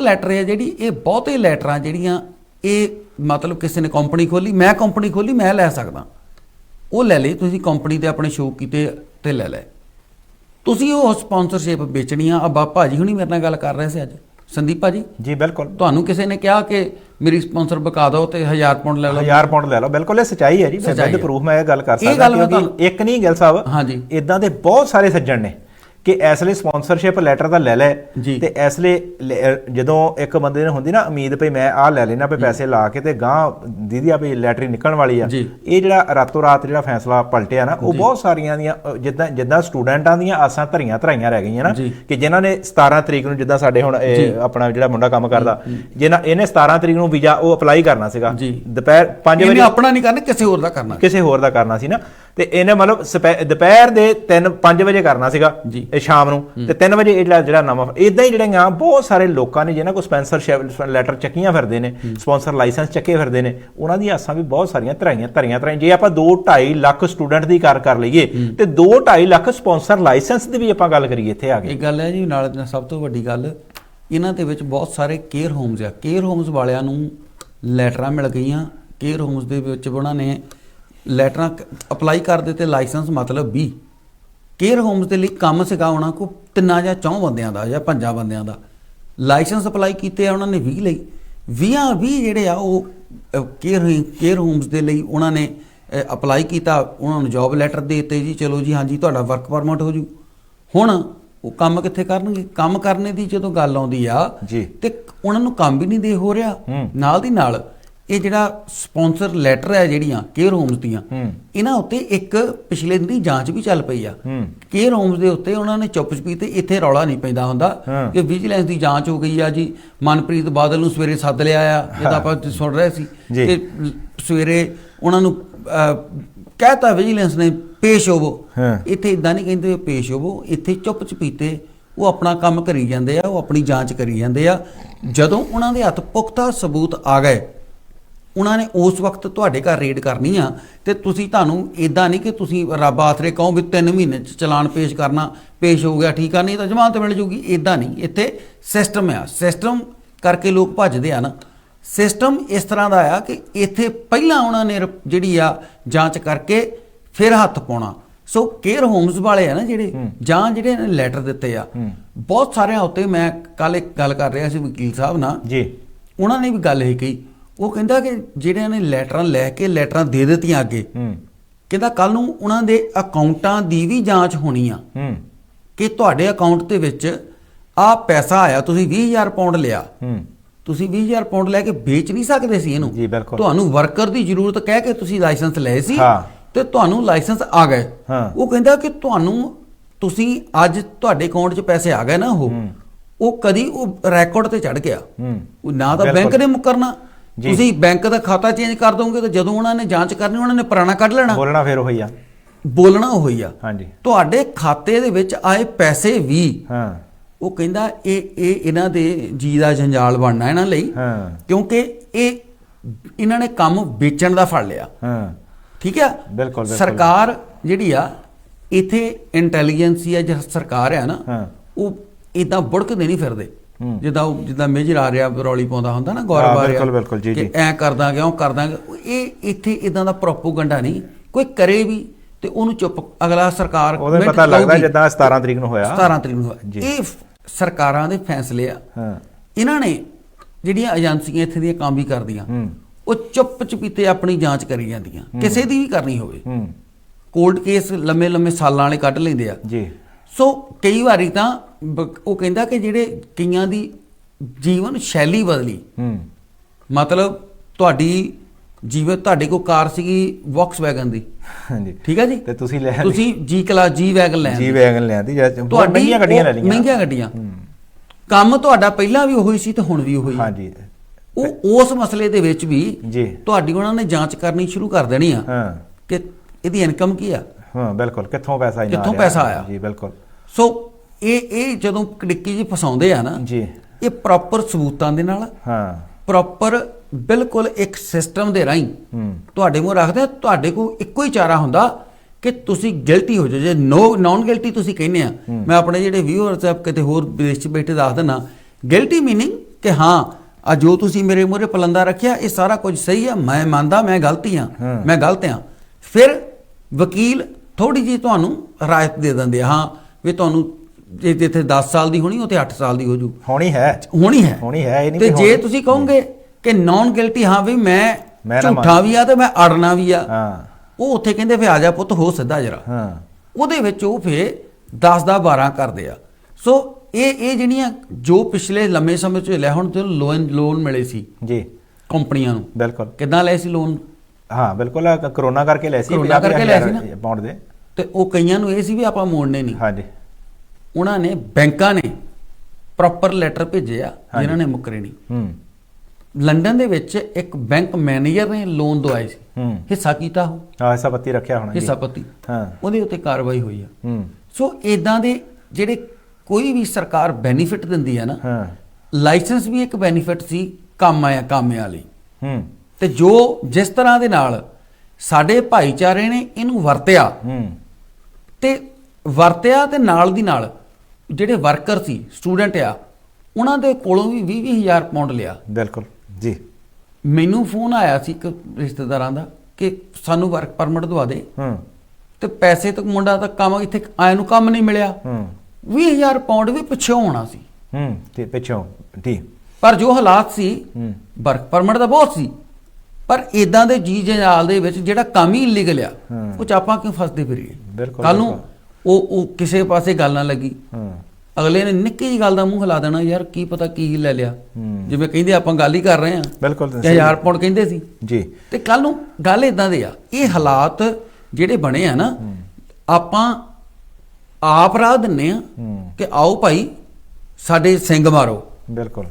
ਤੇ ਇਹ ਸਰਕਾਰਾਂ ਫੇ ਕਲਮ ਦੀ ਮਾਰ ਮਾਰਦੀਆਂ, ਇਹਨਾਂ ਨੇ ਆ ਕੇ ਏਦਾਂ ਸਿੰਘ ਨਹੀਂ ਮਾਰਨੇ। ਬਿਲਕੁਲ ਗਿੱਲ ਸਾਹਿਬ, ਆਪਾਂ ਜਿੱਦਾਂ ਗੱਲ ਕਰਦੇ ਸੀ ਨਾ, ਤੁਸੀਂ ਕਿਹਾ ਵੀ ਚਲੋ ਕੱਚੇ ਬੰਦਿਆਂ ਨੂੰ ਕਿੱਥੇ ਕੰਮ ਮਿਲਣਾ ਜੀ, ਜੇ ਪੱਕਿਆਂ ਦੇ ਵੀ ਰਾਟ ਨਿਕਲੇ ਹੋਏ ਨੇ। ਇਹਦੇ ਬਾਰੇ ਥੋੜੀ ਜਿਹੀ ਜਾਣਕਾਰੀ ਦਿਓ, ਕੀ ਗੱਲ, ਕੀ ਕਾਰਨ ਕੀ ਆ? ਅੱਜ ਕਿਹੜੇ ਬਿਜ਼ਨਸ ਵੀ ਜਿਹੜੇ ਵੀ ਉਹ ਹਰ ਜਿੱਦਾਂ ਮਤਲਬ ਸਕਸੈਸ ਸੀਗੇ, ਕੁਛ ਜੇ ਆਪਾਂ 5-7 ਸਾਲ ਪਿੱਛੇ ਨੂੰ ਚਲੇ ਜਾਈਏ ਤੇ ਦੇਖਿਆ ਜਾਵੇ ਹੁਣ ਰੁਜ਼ਗਾਰ ਦੀ ਜਿਹੜੀ ਆ ਕਮੀ ਹੋਣੀ, ਜਿਹੜਾ ਹੁਣ ਤੁਸੀਂ ਕਿਹਾ ਵੀ ਜਿਹੜਾ ਬਿਜ਼ਨਸ ਆ ਉਹਦੇ ਵਿੱਚ ਵੀ ਜਿਹੜਾ ਇਸ ਲਈ ਘਾਟਾ ਪੈ ਰਿਹਾ, ਰਾਟ ਨਿਕਲਾ ਪਿਆ, ਕੀ ਕਾਰਨ ਕੀ ਆ? ਅੱਜ ਦੇਖਿਆ ਜਾਵੇ ਜੇ ਜਿਸ ਹਿਸਾਬ ਨਾਲ ਤਾਦਾਦ ਵਧੀਆ ਲੋਕਾਂ ਦੀ, ਇੱਥੇ ਸਟੂਡੈਂਟਾਂ ਦੀ ਤਾਦਾਦ ਵਧੀਆ, ਇਹ ਸਮਾਨ ਦੀ ਵੱਧ ਲੋੜ ਆ, ਪਰ ਫਿਰ ਵੀ ਜਿੱਦਾਂ ਤੁਸੀਂ ਟਰੱਕਾਂ ਦਾ ਬਿਜ਼ਨਸ ਕਰਦੇ ਹੋ, ਅੱਜ ਇਸ ਬਿਜ਼ਨਸ ਨੂੰ ਲੈ ਕੇ ਆਪਾਂ ਕਿਉਂ ਅੱਜ ਘਾਟੇ ਵਿੱਚ ਜਾ ਰਹੇ ਨੇ? ਕੀ ਕਾਰਨ ਕੀ ਆ? ਟਰੱਕਾਂ ਵਾਲੇ ਬਿਜ਼ਨਸ ਦੀ ਗੱਲ ਹੋ ਰਿਹਾ ਜੀ। ਟਰੱਕਾਂ ਵਾਲੇ ਕੰਮ ਦੇ ਵਿੱਚ ਇਸ ਤਰ੍ਹਾਂ ਹੋਇਆ ਕਿ ਅੱਜ ਤੋਂ 10 ਸਾਲ ਪਹਿਲਾਂ ਬਹੁਤ ਥੋੜੇ ਲੋਕ ਸੀ, ਹਾਂ, ਤੇ ਕੰਪੀਟੀਸ਼ਨ ਇੱਕ ਦੂਜੇ ਨਾਲ ਘੱਟ ਸੀ,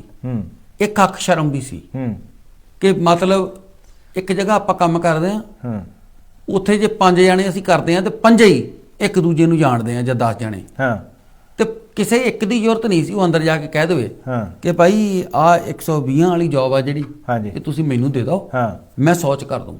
ਅੱਛਾ, ਇਹ ਅੱਖ ਸ਼ਰਮ ਸੀ। ਪਿਛਲੇ ਜਿਹੜੇ ਵੀ ਕੰਮ ਦੇ ਵਿੱਚ, ਟੈਕਸੀਆਂ ਦੇ ਕੰਮ ਦੇ ਵਿੱਚ ਏਕਤਾ ਲਾ ਲਓ ਜਾਂ ਤੁਹਾਡੀ ਏਕਤਾ ਸੀ, ਨਹੀਂ ਏਕਤਾ ਨਹੀਂ ਹੁੰਦੀ।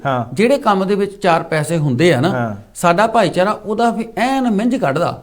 ਪਰ ਇਹ ਚ ਗਿੱਲ ਸਾਹਿਬ ਸਾਡਾ ਆਪਣਾ ਇਕੱਲਾ ਭਾਈਚਾਰਾ ਇਹ ਤਾਂ ਬਹੁਤ ਹੋ ਸਕਦਾ, ਹੋਰ ਬਹੁਤ ਸਾਰੀਆਂ ਗੋਰਿਆਂ ਦੀਆਂ ਕੰਪਨੀਆਂ ਟਰੱਕਿੰਗ ਦੀਆਂ ਬੰਦ ਹੋਈਆਂ। ਅੱਛਾ, ਉਹਨਾਂ ਨੇ ਮਤਲਬ ਬੰਦ ਹੀ ਕਰਤੀਆਂ। ਉਹ ਕਹਿੰਦੇ ਜਦੋਂ ਜਿਹੜੇ ਬਿਜ਼ਨਸ ਦੇ ਵਿੱਚ ਘਾਟਾ ਆ, ਅਸੀਂ ਕਿਉਂ ਕਰੀਏ? ਇੱਕ ਜੌਬ ਆ, ਜਿਹੜੀ ਜੌਬ ਦਾ ਰੇਟ ਅੱਜ ਤੋਂ ਜਿਹੜਾ 2010 ਦੇ ਵਿੱਚ 430 ਪਾਉਂਡ ਸੀ, ਜਾਂ 420 ਪਾਉਂਡ ਸੀ, ਜਾਂ 400 ਪਾਉਂਡ ਸੀ, ਅੱਜ ਉਹਦਾ ਰੇਟ ਹੋ ਗਿਆ 380 ਪਾਉਂਡ ਜਾਂ 360 ਪਾਉਂਡ। ਉਦੋਂ ਡਰਾਈਵਰ ਦਾ ਰੇਟ ਸੀਗਾ 80 ਪਾਉਂਡ ਜਾਂ 100 ਪਾਉਂਡ। ਅੱਜ ਡਰਾਈਵਰ ਲੈ ਰਿਹਾ 170 ਪਾਉਂਡ ਵੀ ਮੰਗ ਰਿਹਾ, 160 ਵੀ ਮੰਗ ਰਿਹਾ, 150 ਵੀ ਮੰਗ ਰਿਹਾ, ਤੇ ਤੇਲ ਦਾ ਰੇਟ ਵੀ ਵੱਧ ਗਿਆ। ਤੇ ਇਹ ਤਾਂ ਜੇ ਹਿਸਾਬ ਕਿਤੇ ਤੇ ਕੱਢਿਆ ਜਾਵੇ, ਜਿਹੜੇ ਅੱਜ ਦੀ ਟਰੱਕਿੰਗ ਹੈ ਨਾ, ਜੋ ਹਾਲਾਤ ਆ, ਇਹ ਜਿਹੜੇ ਘੱਟ ਰੇਟ ਤੇ ਜ਼ਿਆਦਾ, ਕਈ ਵਾਰੀ ਮੈਂ ਇਹ ਵੀ ਦੇਖਿਆ 320-340 ਨੂੰ ਵੀ ਟਰੱਕ ਚੱਲੇ ਆ ਇੱਥੇ ਸਾਡੇ ਬਰਮਿੰਘਮ ਮਿਡਲੈਂਡ ਦੇ ਵਿੱਚ, ਜਿਹੜਾ 400 ਅੱਜ ਤੋਂ 10 ਸਾਲ ਪਹਿਲਾਂ ਸੀ। ਮਤਲਬ ਜਿਹੜਾ ਕੰਮ ਅੱਜ ਤੋਂ 400 ਇਸ ਵਕਤ ਜਿਹਦਾ 500 ਪਾਉਂਡ ਰੇਟ ਚਾਹੀਦਾ ਨਾ, ਉਹ ਕੰਮ 340 ਤੱਕ ਨੂੰ ਵੀ ਕੀਤਾ ਲੋਕਾਂ ਨੇ। ਕਾਰਨ ਕੀ ਆ ਗਿੱਲ ਸਾਹਿਬ, ਇਹਦੇ ਪਿੱਛੇ ਰੀਜ਼ਨ ਕੀ ਆ? ਤੁਸੀਂ ਇੰਨੀ ਵੱਧ ਗਈ ਆ, ਟਰੱਕ ਲੈ ਲਿਆ, ਟਰੱਕ ਵੀ ਕਿਸ਼ਤਾਂ ਤੇ, ਟਰੱਕ ਲੈ ਲਿਆ ਕੋਲ ਜਿਹੜੇ ਆ, ਜਿੱਦਾਂ ਹੁਣ ਆਪਾਂ ਜਿਹੜੇ ਬੰਦੇ ਪਹਿਲਾਂ ਅੱਗੇ ਸੀ ਵੀ ਟਰੱਕ ਲੈਣਾ, ਇੱਕ ਟਰੱਕ ਲੈ ਲਿਆ, ਉਹਨੂੰ ਆਪ ਚਲਾਉਣਾ, ਫਿਰ ਇੱਕ ਟਰੱਕ ਨਾਲ ਹੋਰ ਲੈ ਲਿਆ, ਹੌਲੀ ਹੌਲੀ ਕੰਮ ਵੱਧਦਾ ਸੀ। ਹੁਣ ਟਰੱਕ ਦਾ ਲੈ ਲੈ, ਨਾਲ ਡਰਾਈਵਰ ਰੱਖ ਲੈ, ਡਰਾਈਵਰ ਵੀ ਮਹਿੰਗੇ ਰੱਖ ਲੈ, ਡਰਾਈਵਰਾਂ ਦਾ ਤਾਂ ਨਹੀਂ ਕਸੂਰ ਨਾ। ਬਹੁਤ ਸਾਰੀਆਂ ਕੰਪਨੀਆਂ ਇਦਾਂ ਸੀ ਵੀ ਚੱਕ ਲਓ ਰੱਖ ਲਓ, ਤੇਲ ਵੀ ਮਹਿੰਗਾ, ਸਾਰਾ ਕੁਝ ਮਹਿੰਗਾ, ਤੇਲ ਵੀ ਮਹਿੰਗਾ, ਡਰਾਈਵਰ ਵੀ ਮਹਿੰਗਾ, ਰਿਪੇਅਰ ਵੀ ਮਹਿੰਗੀ, ਤੇ ਕੰਮ ਸਸਤਾ। ਇਹ ਕਿੰਨਾ ਚਿਰ ਕੰਮ ਚੱਲ ਜੂ? ਜਿਹੜਾ ਕੰਮ ਆ, ਇਹ ਕੰਮ ਜਿਹੜਾ ਨਾ, ਇਹਦਾ ਮੈਂ ਟਰੱਕਿੰਗ ਦੇ ਕੰਮ ਦੀ ਗੱਲ ਕਰਦਾ, ਹੋਰ ਵੀ ਬਹੁਤ ਬਿਜ਼ਨਸ ਹੈ। ਮਤਲਬ ਟੈਕਸੀਆਂ ਵੀ ਲਾ ਲਓ, ਟਰੱਕਿੰਗ ਟੈਕਸੀਆਂ ਦੇ ਕੰਮ ਦੇ ਵਿੱਚ ਵੀ ਇਹ ਹੋਇਆ। ਹਾਂ ਬਿਲਕੁਲ, ਟੈਕਸੀਆਂ ਦੇ ਕੰਮ ਦੇ ਵਿੱਚ ਵੀ ਕੰਮ, ਕਿਉਂਕਿ ਜਿਹੜੀ ਅਰਥ ਵਿਵਸਥਾ ਹੈ ਨਾ ਸਾਡੇ ਯੂਕੇ ਦੀ, ਇਸ ਵਕਤ ਅਸੀਂ ਸੈਸ਼ਨ ਦੇ ਵਿੱਚ ਹਾਂ। ਇਹ ਰਿਸੈਸ਼ਨ ਇਸੇ ਕਰਕੇ ਜਿਹੜੀ ਆਪਣੀ ਆਪਾਂ ਯੂਕੇ ਦੇ ਵਿੱਚ ਦੇ ਦੇਖਦੇ ਆ ਨਾ, ਤੇ ਯੂਕੇ ਦੇ ਵਿੱਚ ਘਰਾਂ ਦੇ ਰੇਟਸ ਜਿਹੜੇ ਆ ਉਹ ਹੁਣ ਬੇਸ਼ੱਕ ਥੱਲੇ ਥੋੜੇ ਥੋੜੇ ਆ ਰਹੇ ਆ, ਸਟੇਬਲ ਆ ਜਾਂ ਪਰ ਸਟੇਬਲ ਨਹੀਂ, ਪਰ ਜਿਹੜੀ ਇਨਫਲੇਸ਼ਨ ਆ ਉਹ ਇੰਨੀ ਹਾਈ ਆ ਕਿ ਇੰਟਰਸਟ ਰੇਟ ਬਹੁਤ ਹਾਈ ਆ। ਬਿਲਕੁਲ, ਜਿਹੜੇ ਘਰ ਦੇ ਵਿੱਚ ਜਿਹੜੀ ਘਰ ਦੀ ਕਿਸ਼ਤ ਅੱਜ ਤੋਂ 2 ਸਾਲ ਪਹਿਲਾਂ 600 ਸੀ, ਹਾਂਜੀ, ਉਹਦੀ 1100 ਹੋ ਗਈ। ਇਦਾਂ ਹੀ ਬਿਲਕੁਲ, ਠੀਕ ਆ। ਇਨਕਮ ਲੋਕਾਂ ਦੀ ਘਟ ਗਈ, ਘਰਾਂ ਦੀਆਂ ਕਿਸ਼ਤਾਂ ਵੱਧ ਗਈਆਂ। ਠੀਕ ਆ। ਇਹ ਸਾਰੇ ਦਾ ਭਾਰ ਕਿਤੇ ਪੈਣਾ, ਇਹ ਕਾਮੇ ਤੇ ਪੈਣਾ। ਬਿਲਕੁਲ। ਹੁਣ ਇੱਥੇ ਆ ਕੇ ਦੋ ਗੱਲਾਂ ਫਸਦੀਆਂ। ਜੇ ਤਾਂ ਤੁਸੀਂ ਹੈਗੇ ਆ ਥੋੜੀ ਜਿਹੀ ਵੱਡੇ ਦਿਲ ਵਾਲੇ, ਤੇ ਕੋਈ ਜ਼ਿੰਦਗੀ ਦੇ ਅਸੂਲ ਆ ਕਿ ਸਭ ਕੁਝ ਪੈਸਾ ਨਹੀਂ ਹੁੰਦਾ। ਕੋਈ ਬੰਦੇ ਦੇ ਕਿਤੇ ਵੱਧ ਤੋਂ ਵੱਧ ਕੀ ਹੋਊਗਾ, ਜਿਹੜੀ ਜੌਬਾਂ ਕਰਦੇ ਕੀ ਗੱਲ ਉਹ ਕਰਦੇ ਨਹੀਂ ਕਰਦੇ। ਜਦੋਂ ਆਪਾਂ ਕਿਸੇ ਦੇ ਥੱਲੇ ਡਿੱਗ ਕੇ, ਮੈਨੂੰ ਇੱਕ ਕੰਪਨੀ ਨੇ ਅੱਜ ਤੋਂ 2 ਸਾਲ ਪਹਿਲਾਂ ਈਮੇਲ ਕੀਤੀ, ਆ ਸਾਲ ਪਹਿਲਾਂ, ਕਿ ਆਹ ਕੰਮ ਹੈ ਜਿਹੜਾ ਤੂੰ ਅੱਗੇ 450 ਚ ਕਰਦਾ ਸੀ, ਇਹ ਤੂੰ ਮੈਨੂੰ ਆਪਣਾ ਰੇਟ ਭੇਜ, ਤੂੰ ਕਿੰਨੇ ਤੇ ਕਰੂੰਗਾ। ਅੱਛਾ। ਉਸ ਈਮੇਲ ਦਾ ਮੈਂ ਕੋਈ ਰਿਪਲਾਈ ਨਹੀਂ ਕੀਤਾ, ਜਵਾਬ ਨਹੀਂ ਦਿੱਤਾ। ਠੀਕ, ਮੈਂ ਆਪਣੇ ਮਿੱਤਰਾਂ ਨੂੰ ਵੀ ਕਿਹਾ ਇਹਦਾ ਜਵਾਬ ਨਾ ਦਿਓ, ਪਰ ਉਹਦਾ ਬਹੁਤਿਆਂ ਨੇ ਦਿੱਤਾ ਹੋਣਾ। ਉਹ ਬਹੁਤਿਆਂ ਨੇ ਦਿੱਤਾ। ਉਹਨਾਂ ਨੇ 400 450 ਵਾਲਾ ਕੰਮ 400 ਚ ਕੀਤਾ, 400 ਚ ਕਰਦੇ ਪਏ ਸੀ। ਤੇ ਦੂਜਾ ਕੋਈ ਬੋਲਿਆ ਕਹਿੰਦਾ ਮੈਂ 380 ਚ ਕਰ ਦੂੰ। ਅੱਛਾ, ਮੈਨੂੰ ਦਿਨ ਰਾਤ ਦਿਓ। 380 ਕਰਨ ਲੱਗ ਪਏ। 380 ਕਰਨ ਲੱਗ ਪਏ। ਉਹਨਾਂ ਚ ਫੇਰ ਕੋਈ ਬੋਲਿਆ ਕਿ ਮੈਨੂੰ 360 ਚ ਦੇ ਦਿਓ। ਉਹਨਾਂ ਨੇ 360 ਚ ਦੇ ਦਿੱਤਾ। ਇਹ ਕੰਪਨੀ ਵਾਲਿਆਂ ਦਾ ਵੀ ਕਿਰਦਾਰ ਦੀ ਗੱਲ ਕਰ ਰਿਹਾ, ਤੇ ਆਪਣੀ ਟਰੱਕਿੰਗ ਭਾਈਚਾਰੇ ਦੇ ਲੋਕਾਂ ਦੇ ਵੀ ਕਿਰਦਾਰ ਦੀ ਗੱਲ ਕਰ ਰਿਹਾ। ਇਹ ਡਿੱਗਦਾ ਜਦੋਂ 320 340 ਤੇ ਆਇਆ, ਫਿਰ ਹਾਊ ਹੱਲਾ ਹੋ ਰਿਹਾ ਵੀ ਆਹ ਕੀ ਹੋ ਰਿਹਾ। ਕੰਪਨੀ ਫਾਇਦੇ ਜਾ ਰਹੀ ਆ, ਕੰਪਨੀ ਫਾਇਦੇ ਜਾ ਰਹੀ ਆ। ਸੋ ਇਸ ਕਰਕੇ ਕੰਮ ਨੂੰ ਇਦਾਂ ਲੈ ਲਿਆ ਕਿ ਇੱਕ ਕੱਲ ਹੀ ਬੰਦਾ ਕਵੇ ਕਿ ਕੰਪਨੀ ਦੇ ਅੰਦਰ ਜਾ ਕੇ ਕੋਈ ਕਵੇ ਕਿ ਮੇਰਾ ਫਿਊਲ ਜਿਹੜਾ ਪਰ ਤੁਸੀਂ ਮੈਨੂੰ ਦਿੰਦੇ ਇਹ ਛੱਡ ਦਿਓ ਤੇ ਮੈਨੂੰ ਜੌਬਾਂ ਵਾਧੂ ਦੇ ਦਿਓ। ਅੱਛਾ, ਇੱਥੇ ਤੱਕ ਹਾਲਾਤ ਹੋ ਗਏ ਹੈ ਯਾਰ। ਜਿਹੜਾ اخلاق ਹੈ ਨਾ ਬੰਦੇ ਦਾ ਜ਼ਿੰਦਗੀ ਦੇ ਵਿੱਚ ਕਾਹਦੇ ਉੱਤੇ ਖੜਾ। ਪੈਸਾ ਤਾਂ ਕੀ ਕਹਿੰਦੇ ਹੁੰਦੇ, ਕੰਜਰਾਂ ਤੋਂ ਹੀ ਬਹੁਤ ਆ। ਪੈਸੇ ਨਾਲ ਇੱਜ਼ਤ ਨਹੀਂ ਕਮਾ ਸਕਦੇ ਤੁਸੀਂ। ਪੈਸਾ ਤਾਂ ਲੋੜ ਕਿਹਨੂੰ ਨਹੀਂ, ਜਿਹਨੂੰ ਮਰਜ਼ੀ ਮਿਲੀਅਨ ਪਾਉਂਡ ਖਪਾ ਦੂਗਾ ਦਿਹਾੜੀ 'ਚ। ਪਰ ਗੱਲ ਇਹ ਆ ਕਿ ਤੁਹਾਡਾ اخلاق ਕੀ ਕਹਿੰਦਾ। ਜਦੋਂ ਸ਼ੀਸ਼ੇ ਮੂਹਰੇ ਮੂੰਹ ਦੇਖਦੇ ਆ, ਤੁਹਾਡਾ ਸ਼ੀਸ਼ਾ ਇਹ ਤਾਂ ਨਹੀਂ ਕਹਿੰਦਾ ਵੀ ਤੂੰ ਸਿਰੇ ਦਾ ਗਰਕਿਆ ਇਨਸਾਨ ਆ ਮਾਮਾ, ਲੋਕਾਂ ਦਾ ਵੀ ਕੰਮ ਲੈ ਬੈਠਣ ਨੂੰ ਪੈਣ ਡਿਆ, ਹਨਾ ਜੀ। ਇਹ ਕੰਮ ਸਾਰੇ ਕੰਮਾਂ 'ਚ ਹੀ ਹੋਇਆ। ਪਰ ਗਿੱਲ ਸਾਹਿਬ, ਇੱਕ ਮੇਰੇ ਦਿਲ 'ਚ ਸਵਾਲ ਆਇਆ। ਜਿੱਦਾਂ ਆਪਾਂ ਇੰਡੀਆ ਦੇ ਵਿੱਚ ਵੀ ਬਹੁਤ ਆਪਣੀਆਂ ਕੰਪਨੀਆਂ ਟਰੱਕਾਂ ਦੀਆਂ ਨੇ, ਉੱਥੇ ਟਰੱਕ ਯੂਨੀਅਨ ਬਣੀਆਂ ਹੋਈਆਂ ਨੇ। ਭਈ ਜਿਹੜਾ ਯੂਨੀਅਨ ਨੇ ਫੈਸਲਾ ਲੈ ਲਿਆ, ਉੱਥੇ ਪ੍ਰਧਾਨਗਾ ਪਿੱਛੇ ਲੜਾਈਆਂ ਵੀ ਹੁੰਦੀਆਂ, ਮੈਂ ਪ੍ਰਧਾਨ ਬਣਨਾ ਤੇ ਮੈਂ ਪ੍ਰਧਾਨ ਬਣਨਾ ਨਾ।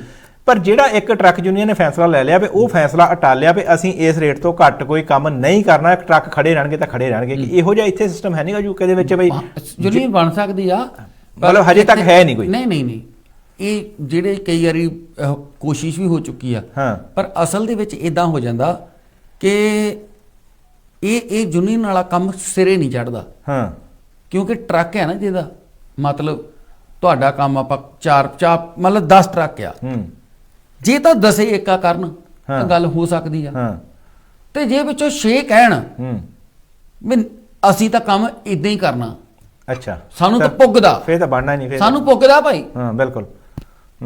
ਜਿਹਨਾਂ ਨੂੰ ਸਿਰਫ ਇਹ ਦਿਸਣਾ ਚਾਹੀਦਾ ਵੀ ਸਾਡਾ ਚੱਕਾ ਘੁੰਮਦਾ, ਬਚਦਾ ਕੁਝ ਨਹੀਂ ਬਚਦਾ। ਵੱਖਰੀ ਜਦੋਂ ਅਕਾਊਂਟ ਬਣਨੇ ਆ, ਉਦੋਂ ਨੂੰ ਚਾਹੇ ਮੁੜ ਕੇ ਝੱਗਾ ਹੀ ਚੱਕਣਾ ਪੈ ਜਾਏ ਕਿ ਹੈ ਨਹੀਂ ਕੋਲ ਕੱਖ ਵੀ, ਮੇਰੇ ਟੈਕਸ ਦੇਣ ਨੂੰ ਪੈਸੇ ਹੈ ਨਹੀਂ, ਹਨਾ ਇਹੀ ਕਹਿਣਾ ਪੈ ਜਾਏ। ਕੰਪਨੀਆਂ ਬੰਦ ਕਰਕੇ ਫਿਰ ਨਵੀਂ ਬੰਦ ਕਰ, ਮੈਂ ਉਹੀ ਗੱਲ। ਪਰ ਉਦਾਂ ਗੱਲ ਮੈਂ ਦੱਸਦਾ ਵੀ ਉੱਥੇ ਤੱਕ ਜਾਣ ਤੋਂ ਪਹਿਲਾਂ ਜੇ ਆਪਾਂ ਆਪਣਾ ਪੱਲਾ ਅੱਜ, ਪਰ ਇੱਕ ਸੈਂਸ ਆਫ ਕਮਿਊਨਿਟੀ ਵੀ ਰਿਸਪੌਂਸਿਬਿਲਿਟੀ ਆ ਨਾ, ਕਿ ਕੱਲਾ ਮੈਂ ਆਪਣਾ ਹੀ ਥੋੜੀ ਦੇਖਣਾ ਕਿ ਮੈਂ ਰਾਜ ਜਮਾ। ਬਿਲਕੁਲ। ਜੇ ਸੈਂਸ ਆਫ, ਇਹਨੂੰ ਕਹਿੰਦੇ ਸੈਂਸ ਆਫ ਕਮਿਊਨਿਟੀ ਰਿਸਪੌਂਸਿਬਿਲਿਟੀ, ਕਿ ਜੇ ਮੇਰਾ ਕੋਈ ਐਕਟ ਮੇਰੇ ਸਾਰੇ ਟਰੱਕਿੰਗ ਭਾਈਚਾਰੇ ਦੇ ਲੋਕਾਂ ਦੇ ਲਈ, ਜਾਂ ਮੇਰਾ ਕੋਈ ਐਕਟ ਆ ਪੀਬੀਸੀ ਚੈਨਲ ਦੇ ਸਾਰੇ ਪ੍ਰੈਜ਼ੈਂਟਰਾਂ ਦੇ ਪ੍ਰਭਾਵ ਪਾਉਂਦਾ, ਇਹ ਤਾਂ ਮੇਰੀ ਰਿਸਪੌਂਸਿਬਿਲਿਟੀ ਬਣਦੀ ਆ ਨਾ ਕਿ ਉਹ ਐਕਟ ਮੈਂ ਨਾ ਕਰਾਂ। ਜਾਂ ਜੇ ਮੈਂ ਕਰਦਾ ਤੇ ਮੇਰੀ ਜ਼ਮੀਰ ਹੈ, ਮੇਰਾ اخلاق ਹੀ ਵੀ ਗਿਰਿਆ ਹੋਇਆ ਨਾ, ਕਿ ਮੈਂ ਸੋਚਦਾ ਕਿ ਮੇਰਾ ਕੰਮ ਚੱਲੇ, ਬਾਕੀ ਦੁਨੀਆ ਜਾਵੇ ਢੱਠੇ ਖੂਹ ਚ, ਮੈਨੂੰ ਨਹੀਂ ਮਤਲਬ। ਬਿਲਕੁਲ। ਅਸਲ ਦੇ ਵਿੱਚ ਸਾਡੇ ਕੰਮ ਦੇ ਵਿੱਚ ਆਹ ਕੰਮ ਰੌਲਾ ਪਿਆ ਆ ਕਿ ਦੁਨੀਆ ਜਾਵੇ ਢੱਠੇ ਖੂਹ 'ਚ। ਮੇਰਾ ਅਸੀਂ- ਚੱਕਾ ਚੱਲਣਾ ਚਾਹੀਦਾ, ਸਾਡਾ ਚੱਕਾ ਚੱਲਣਾ ਚਾਹੀਦਾ, ਸਾਡਾ ਕੰਮ ਚੱਲਣਾ ਚਾਹੀਦਾ। ਹਾਂ। ਉਹਦੇ ਲਈ ਅਸੀਂ ਕਿਸੇ ਵੀ ਪੱਧਰ ਉੱਤੇ ਥੱਲੇ ਡੇਗਣ ਨੂੰ ਤਿਆਰ ਹਾਂ। ਚਾਹੇ ਕੁਝ ਬਚੇ ਚ ਨਾ ਕੁਝ ਬਚੇ। ਬਚੇ ਹਾਂ। ਤੇ ਸਾਡੀ ਗੱਡੀ ਚੱਲਦੀ ਹੋਣੀ ਚਾਹੀਦੀ ਆ, ਬਾਕੀ ਸਾਰੀਆਂ ਭਾਵਾਂ ਖੜ ਜਾਣ। ਏਦਾਂ। ਗੱਲ ਸਾਹਿਬ ਜਿੱਦਾਂ ਆਪਾਂ ਹੁਣ ਟਰੱਕਾਂ ਦੀ ਗੱਲ ਕੀਤੀ ਟਰੱਕਾਂ ਆ ਨਾਲੋਂ ਮੈਂ ਕਹਿੰਦਾ ਆਪਾਂ ਕੰਮ ਇੱਕ ਹੋਰ ਕਰੀਏ ਜੀ। ਇਹ ਜਿਹੜੀ ਨਾ ਇੱਕ ਆਪਾਂ ਗੱਲ ਅੱਜ ਹੋਰ ਕਰਨੀ ਆ ਸਟੂਡੈਂਟਸ ਬਾਰੇ ਵੀ, ਜਿਹੜੀ ਆਪਾਂ ਕਰਨੀ ਗੱਲ। ਨਹੀਂ ਹੁਣ ਮੈਂ ਕਿਹਾ ਟਰੱਕਾਂ ਦਾ ਜੇ ਮਸਲਾ ਆਪਾਂ ਫੜਿਆ ਹੀ ਤੇ ontario ਦੇ ਨਹੀਂ, ਵਿੱਚ ਹਾਂ, ontario ਬਾਰੇ। ਹਾਂਜੀ ਉਹਦੇ ਹਾਂ। ਬਾਰੇ ਥੋੜੀ ਤੁਸੀਂ ਜਾਣਕਾਰੀ ਜ਼ਰੂਰ ਤੁਸੀਂ ਦੇ ਦਿਓ।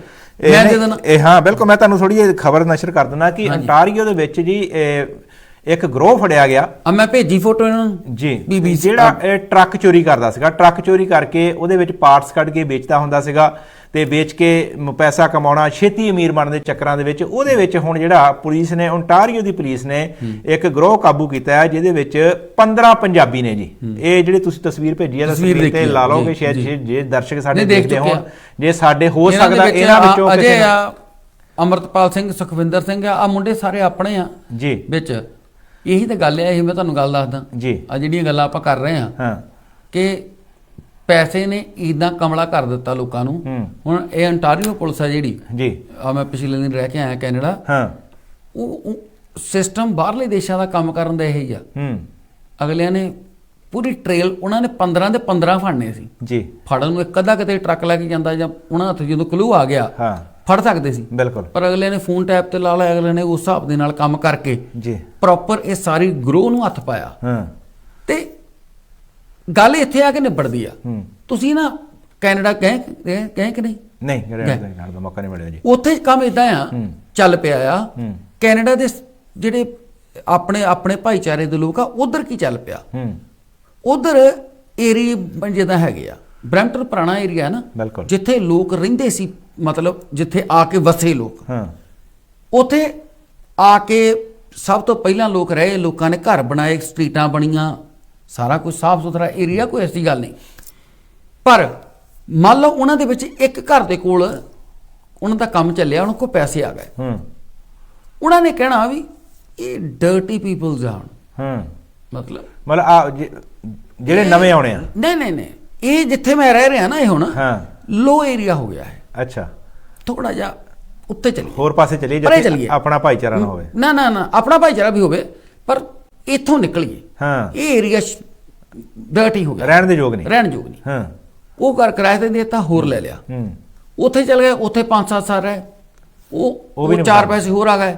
ਉਹ ਕਹਿੰਦਾ ਹੁਣ ਇਦਾਂ ਕਰੋ, ਹੁਣ ਖੁੱਲਾ 5 ਏਕੜ ਇਕੱਠਾ ਲਓ। ਫਿਰ ਹਾਂ ਉਹ 5 ਏਕੜ ਵਾਲੇ ਵੀ ਹੈਗੇ ਆ, ਉਹ ਗੱਬੇ ਪਾਓ ਉਹਦੇ ਗੱਬੇ। ਹਾਂ 5 ਏਕੜ ਵਾਲਾ ਬੰਦਾ ਹਾਂ 99%, 99 ਤੋਂ ਜ਼ਿਆਦਾ कहता 90%। ਅੱਛਾ ਡਿਪਰੈਸ਼ਨ ਚ ਆਊਗਾ। ਹਾਂ ਸਹੀ ਗੱਲ ਮੈਂ ਕਹਿੰਦਾ। ਮੈਂ ਰਿਸ਼ਤੇਦਾਰਾਂ ਕੋਲ ਉਹਦਾ ਕਾਰਨ ਇਹ ਆ। ਕਾਰਨ ਕੀ ਗੱਲ ਸਾਹਿਬ ਉਹਦਾ? ਗੇਟ ਖੁੱਲਦਾ, ਹਾਂ ਗੇਟ ਖੁੱਲਿਆ, ਅੰਦਰ ਬੰਦਾ ਵੜ ਗਿਆ। ਅੱਛਾ, ਡੰਡੀ ਜੀ ਜਾਂਦੀ ਆ, ਕਾਰ ਜੀ ਦੀ ਕਾਰ ਐ ਜਾਂਦੀ ਆ, ਉਹ ਗਾਂ ਜਾ ਕੇ ਬੈਠਾ। ਅੱਛਾ, ਮਤਲਬ ਦਰਵਾਜ਼ਾ ਖੁੱਲਾ, ਕਿਲੋਮੀਟਰ ਅੰਦਰ ਹੀ ਚਲ ਜਾਣਾ, ਅੰਦਰ ਚਲ ਗਿਆ। ਹਾਂ ਅੰਦਰ ਜਾ ਕੇ ਦਰਵਾਜ਼ਾ ਖੁੱਲਾ, ਹਾਂ 2 ਚੱਪਲਾਂ ਆ, ਕਿਉਂਕਿ ਘਰ ਚ ਬਾਕੀ ਤਾਂ ਕੰਮ ਤੇ ਆ। ਹਾਂ ਮਾਤਾ ਬੈਠੀ ਘਰੇ ਇਕੱਲੀ, ਇੱਕ ਹਨਾ, ਉਹ ਵੀ ਜੇ ਹੈ ਤਾਂ ਉਹ ਹੈ ਤਾਂ ਹਾਂ ਬਜ਼ੁਰਗ ਬੈਠਾ ਇੱਕ, ਹਾਂ ਤੇ ਬੱਚਿਆਂ ਨੇ ਸਕੂਲੋਂ ਲੇਟ ਆਉਣਾ। ਹਾਂ ਉਹ ਜੇ ਤੁਹਾਨੂੰ ਛੁੱਟੀ ਵੀ ਆ, ਤੁਸੀਂ ਉੱਥੇ ਆ ਅੰਦਰ, ਹਾਂ ਦੇਖਣਾ ਕੀ ਆ, ਤੁਸੀਂ ਟੀਵੀ ਦੇਖਦੇ ਆ, ਆ ਤੁਹਾਡੇ ਮੱਥੇ ਬੰਦਾ ਨਹੀਂ ਤੀਆ ਲੱਗਣਾ। ਹਾਂ ਕੋਈ ਵੀ ਬਿਲਕੁਲ। ਜੇ ਜਾਓਗੇ ਤੁਸੀਂ ਤੇ ਪਹਿਲਾਂ ਤਾਂ ਆ ਜਿਹੜਾ ਐਡਾ ਯਾਰਡ ਲਿਆ, ਇੱਥੋਂ ਨਿਕਲੋਗੇ। ਹਾਂ ਬਿਲਕੁਲ। ਤੇ ਜੇ ਘੁੰਮਣ ਵੀ ਜਾਣਾ, ਬਹੁਤੇ ਬਜ਼ੁਰਗ ਸਾਡੇ ਸੈਰ ਕਰਨ ਜਾਣਾ, ਤੇ ਸੈਰ ਕਰਨ ਦੇ ਲਈ ਕਿੱਥੇ ਜਾਣਾ? ਸਟਰੀਟ ਤੇ ਜਾਣਾ ਨਾ। ਉਹ ਜਦੋਂ ਹੁਣ 5 ਏਕੜ 'ਚ ਘਰ ਪਾ ਲਿਆ ਆਪਾਂ, ਅੰਦਰ ਹੀ ਸੈਰ ਕਰੂੰਗੇ। ਜਾਣਾ ਕਿੱਥੇ? ਉਹ ਵੀ ਖੇਤਾਂ 'ਚ ਹੀ ਹੋਊਗਾ, ਡੇਰਿਆਂ ਤੇ। ਜਦੋਂ ਤੁਹਾਡੇ ਮੱਥੇ ਬੰਦਾ ਹੀ ਨਹੀਂ ਕੋ ਲੱਗਣਾ, ਹਾਂ ਯਾਰ ਉਸ ਪੈਸੇ ਨੇ ਤੁਹਾਨੂੰ ਡਿਪਰੈਸ਼ਨ 'ਚ ਹੀ ਲੈ ਕੇ ਜਾਣਾ, ਜੋ ਮਰਜ਼ੀ ਕਰ ਲਓ।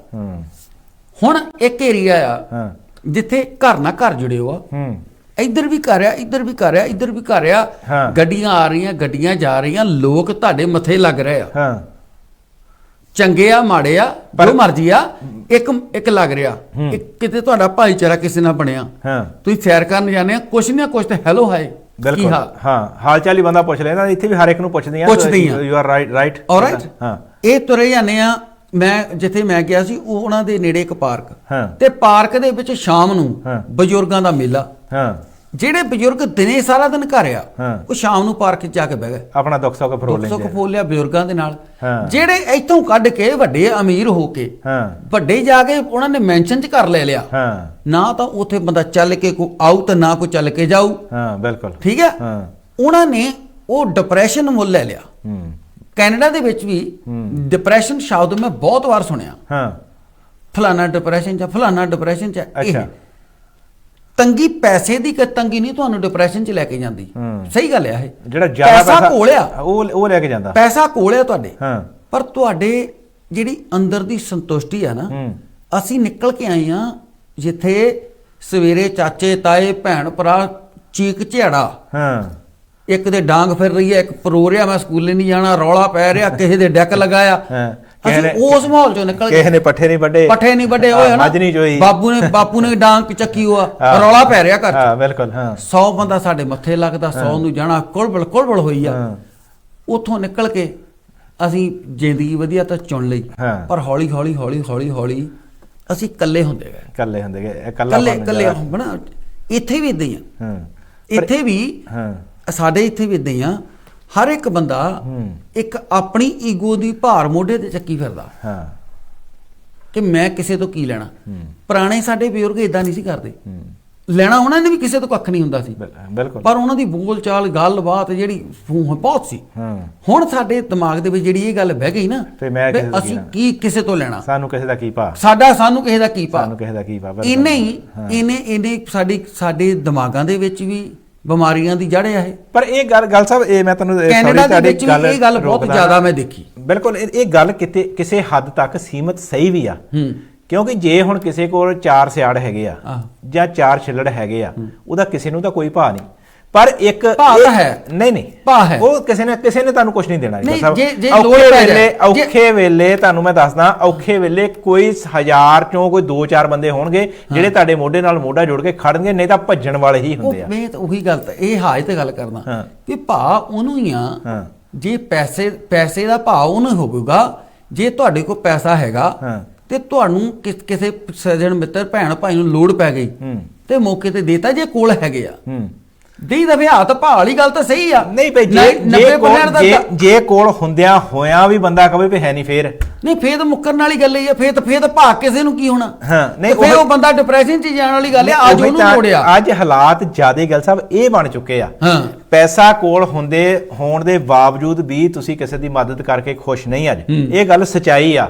ਕਹਿੰਦੇ ਕਿ ਜਿਹਨੂੰ ਪੈਸਾ ਦੇ ਦਿਓ ਤੇ ਆਪਣੇ ਨਾਲ ਬੈਰ ਤੁਸੀਂ ਮੁੱਲ ਲੈ ਲਓ। ਇਹ ਗੱਲ ਸਚਾਈ ਹੈ, ਕਹਾਣੀ ਸਹੀ ਵੀ ਆ ਬਹੁਤ ਹੱਦ ਤੱਕ। ਜਦੋਂ ਤੁਸੀਂ ਪੈਸਾ ਕਿਸੇ ਤੋਂ ਲੈਣ ਜਾਂਦੇ ਹੋ ਨਾ, ਤੁਸੀਂ 36 ਆਪਣੀਆਂ ਸਟੋਰੀਆਂ ਸੁਣਾਉਣੇ ਵੀ ਮੈਂ ਮਰ ਚੱਲਿਆ, ਵੀ ਮੈਨੂੰ ਪੈਸਾ ਦੇ ਦੇ ਕਿਸੇ ਨੂੰ। ਉਹ ਜਦੋਂ ਪੈਸਾ ਤੁਹਾਨੂੰ ਬੰਦਾ ਦੇ ਦਿੰਦਾ ਨਾ, ਜੇ ਤਾਂ ਕੋਸ਼ਿਸ਼ ਹੁੰਦੀ ਆ ਵੀ ਇਹਨੂੰ ਕਿਸੇ ਨਾ ਕਿਸੇ ਤਰ੍ਹਾਂ ਵਿਆਜ ਦੇ ਪੈਸਾ ਦੇਵਾਂ। ਵਿਆਜ ਵੀ ਉਹ ਹੁੰਦਾ ਵੀ ਜਿਹੜਾ ਰਹੇ ਰੱਬ ਦਾ ਨਾਂ, 5 ਜਾਂ 10% ਨੂੰ ਲੈ ਕੇ ਵੀ ਰੋਜ਼ ਲੋਕ ਵਿਆਜ ਦਿੰਦੇ ਨੇ। ਤੇ ਜਦੋਂ ਉਸ ਬੰਦੇ ਦਾ ਬੁੱਤਾ ਹੱਲ ਹੋ ਜਾਂਦਾ, ਉਹ ਕਹਿੰਦਾ ਤੂੰ ਪਹਿਲੀ ਕਿਸ਼ਤ ਨਾ ਜਿਹੜੀ ਵਿਆਜ ਕੱਟ ਲਾ ਪਹਿਲਾਂ ਨਾਲ ਲੱਗਦਾ ਹੀ, ਕਿਉਂਕਿ ਬਹੁਤ ਸਾਰੀਆਂ ਘਟਨਾਵਾਂ ਇਹੋ ਜਿਹੀਆਂ ਵਾਪਰੀਆਂ ਨੇ। ਤੇ ਉਸ ਤੋਂ ਬਾਅਦ ਜਦੋਂ ਬੰਦਾ 1 ਸਾਲ ਤਕਰੀਬਨ ਪੈਸੇ ਦੇ ਦਿੰਦਾ, ਕਿਸ਼ਤਾਂ ਦੇ ਦਿੰਦਾ, ਕਿਸ਼ਤਾਂ ਦਾ ਕੀ ਦੇਣੀਆਂ, ਵਿਆਜ ਹੀ ਦੇਈ ਜਾਂਦਾ ਕਿ ਮਤਲਬ ਵਿਆਜ ਤੂੰ ਲਈ ਆ, ਸਾਲ ਤੇ ਬਾਅਦ ਫਿਰ ਜਾ ਕੇ ਹੱਥ ਖੜੇ ਕਰ ਦਿੰਦਾ। ਕਹਿੰਦਾ ਭਈ ਹੈ ਨਹੀਂ ਵੀ ਮਿੱਤਰਾ, ਉਹ ਕਹਿੰਦਾ ਤੂੰ ਆਹ ਵਾਅਦੇ ਕੀਤੇ ਸੀ, ਤੂੰ ਬਹੁਤ ਔਖਾ ਸੀ ਉਦੋਂ, ਤੇਰੀ ਮੈਂ ਮਦਦ ਕੀਤੀ। ਕਹਿੰਦਾ ਵੀ ਜਿੰਨਾ ਕਿ ਤੂੰ ਮੈਨੂੰ ਦਿੱਤਾ ਸੀਗਾ ਉਹਨਾਂ ਤੂੰ ਵਿਆਜ ਤੇਰੇ ਵੱਲ ਚਲਿਆ ਗਿਆ।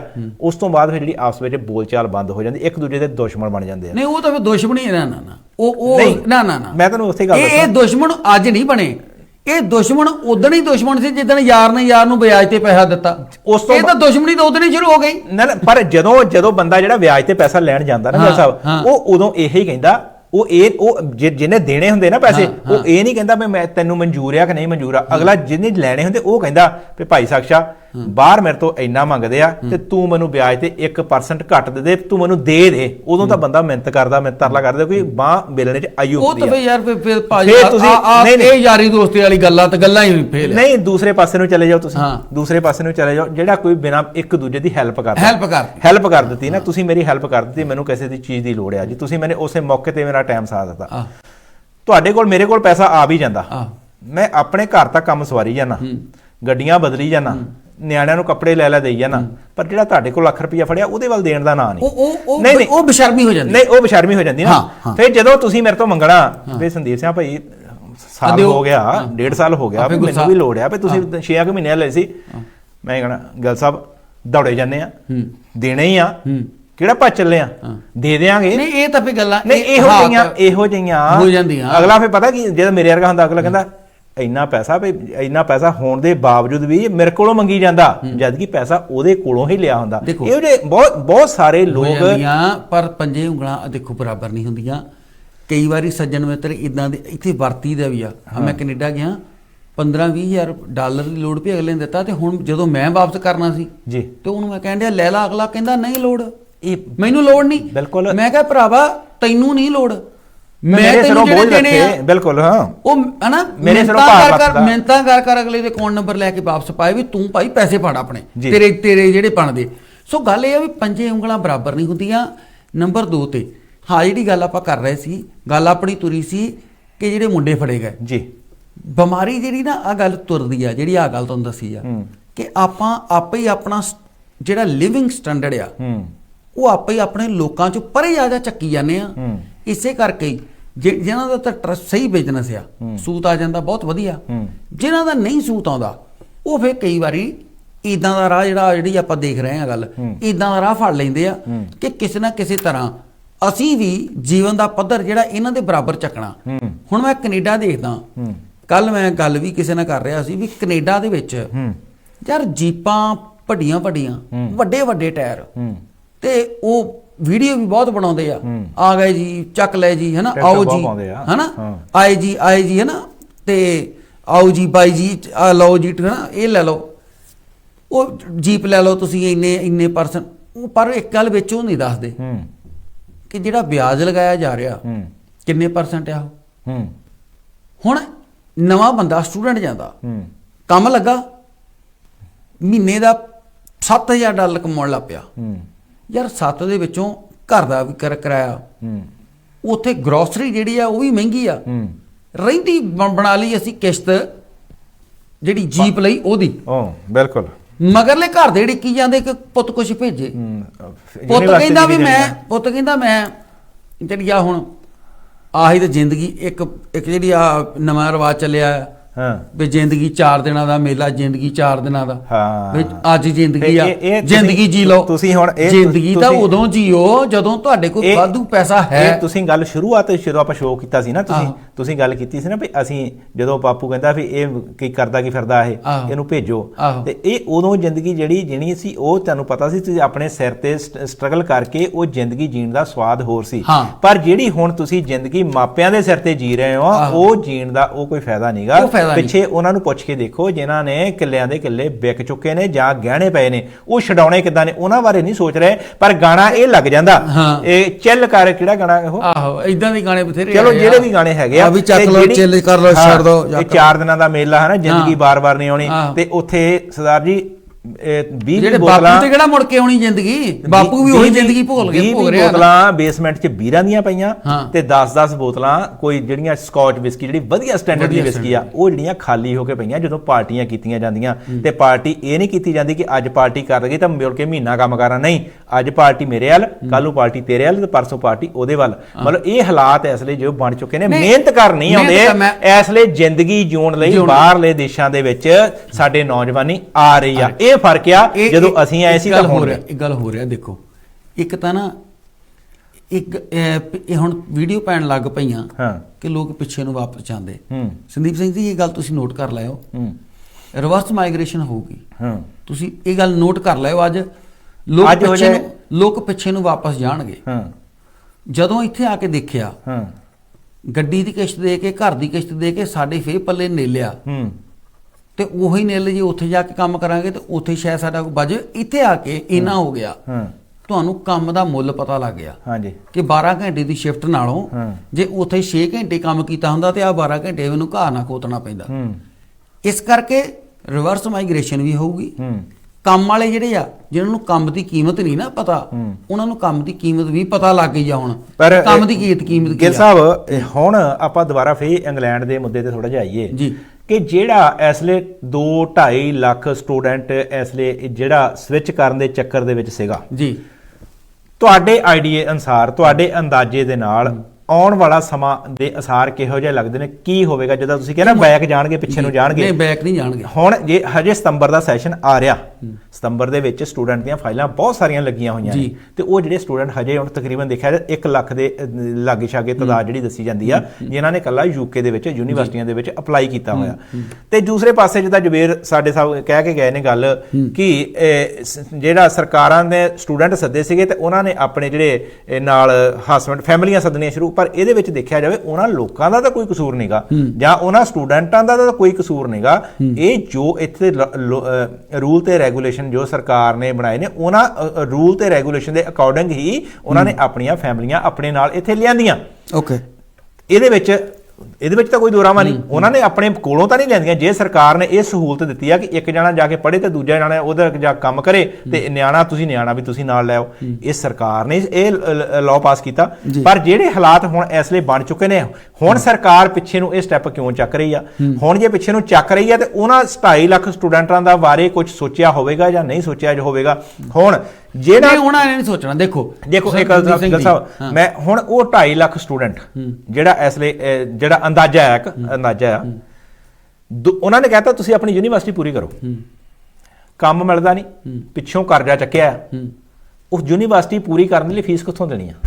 ਮੈਂ ਹੁਣ ਦੱਸਦਾ, ਦੇਖੋ ਇਹ ਗੱਲਾਂ ਜਿਹੜੀਆਂ ਆਪਾਂ ਕਰ ਰਹੇ ਨਾ ਸਾਰੀਆਂ ਇਹ ਆਪਾਂ ਕਰ ਰਹੇ ਆ ਉਹਨਾਂ ਲਈ ਜਿਹੜੇ ਇੱਧਰ ਕਮਾਉਣ ਆਏ ਆ। ਸੁਣਿਓ, ਪਰ ਹੋਮ ਆਫਿਸ ਲਈ ਜਾਂ ਇੰਗਲੈਂਡ ਦੀ ਸਰਕਾਰ ਦੇ ਲਈ ਜੀ ਉਹ ਸਾਰੇ ਸਟੂਡੈਂਟ ਆ, ਠੀਕ ਹੈ ਜੀ। ਉਹਨਾਂ ਨੂੰ ਕੋਈ ਮਤਲਬ ਨਹੀਂ ਕਿ ਤੁਸੀਂ ਕਰਜ਼ਾ ਚੱਕ ਕੇ ਆਏ ਆ, ਨਹੀਂ ਬਿਲਕੁਲ ਉਹਨਾਂ ਲਈ ਇੱਕ ਤੁਸੀਂ ਫਾਈਲ ਆ। ਉਹਨਾਂ ਨੂੰ ਇਹ ਮਤਲਬ ਆ, ਉਹਨਾਂ ਨੇ ਕੋਰਸ ਕਿਉਂ ਕੀਤਾ? ਉਹਨਾਂ ਨੇ ਤਾਂ ਕਰਕੇ ਕੋਰਸ ਵਾਲਾ ਕੰਮ ਵੀ ਕੀਤਾ ਨਾ ਕਿ ਜੇ ਇਹ ਸਾਰਿਆਂ ਨੂੰ ਸਟੂਡੈਂਟ ਹੀ ਸਮਝੇ ਹੁੰਦੇ ਆ ਤੇ ਫਿਰ ਉਹਨਾਂ ਨੇ ਇਹ ਕੰਮ ਹੀ ਨਹੀਂ ਕਰਨਾ ਸੀ।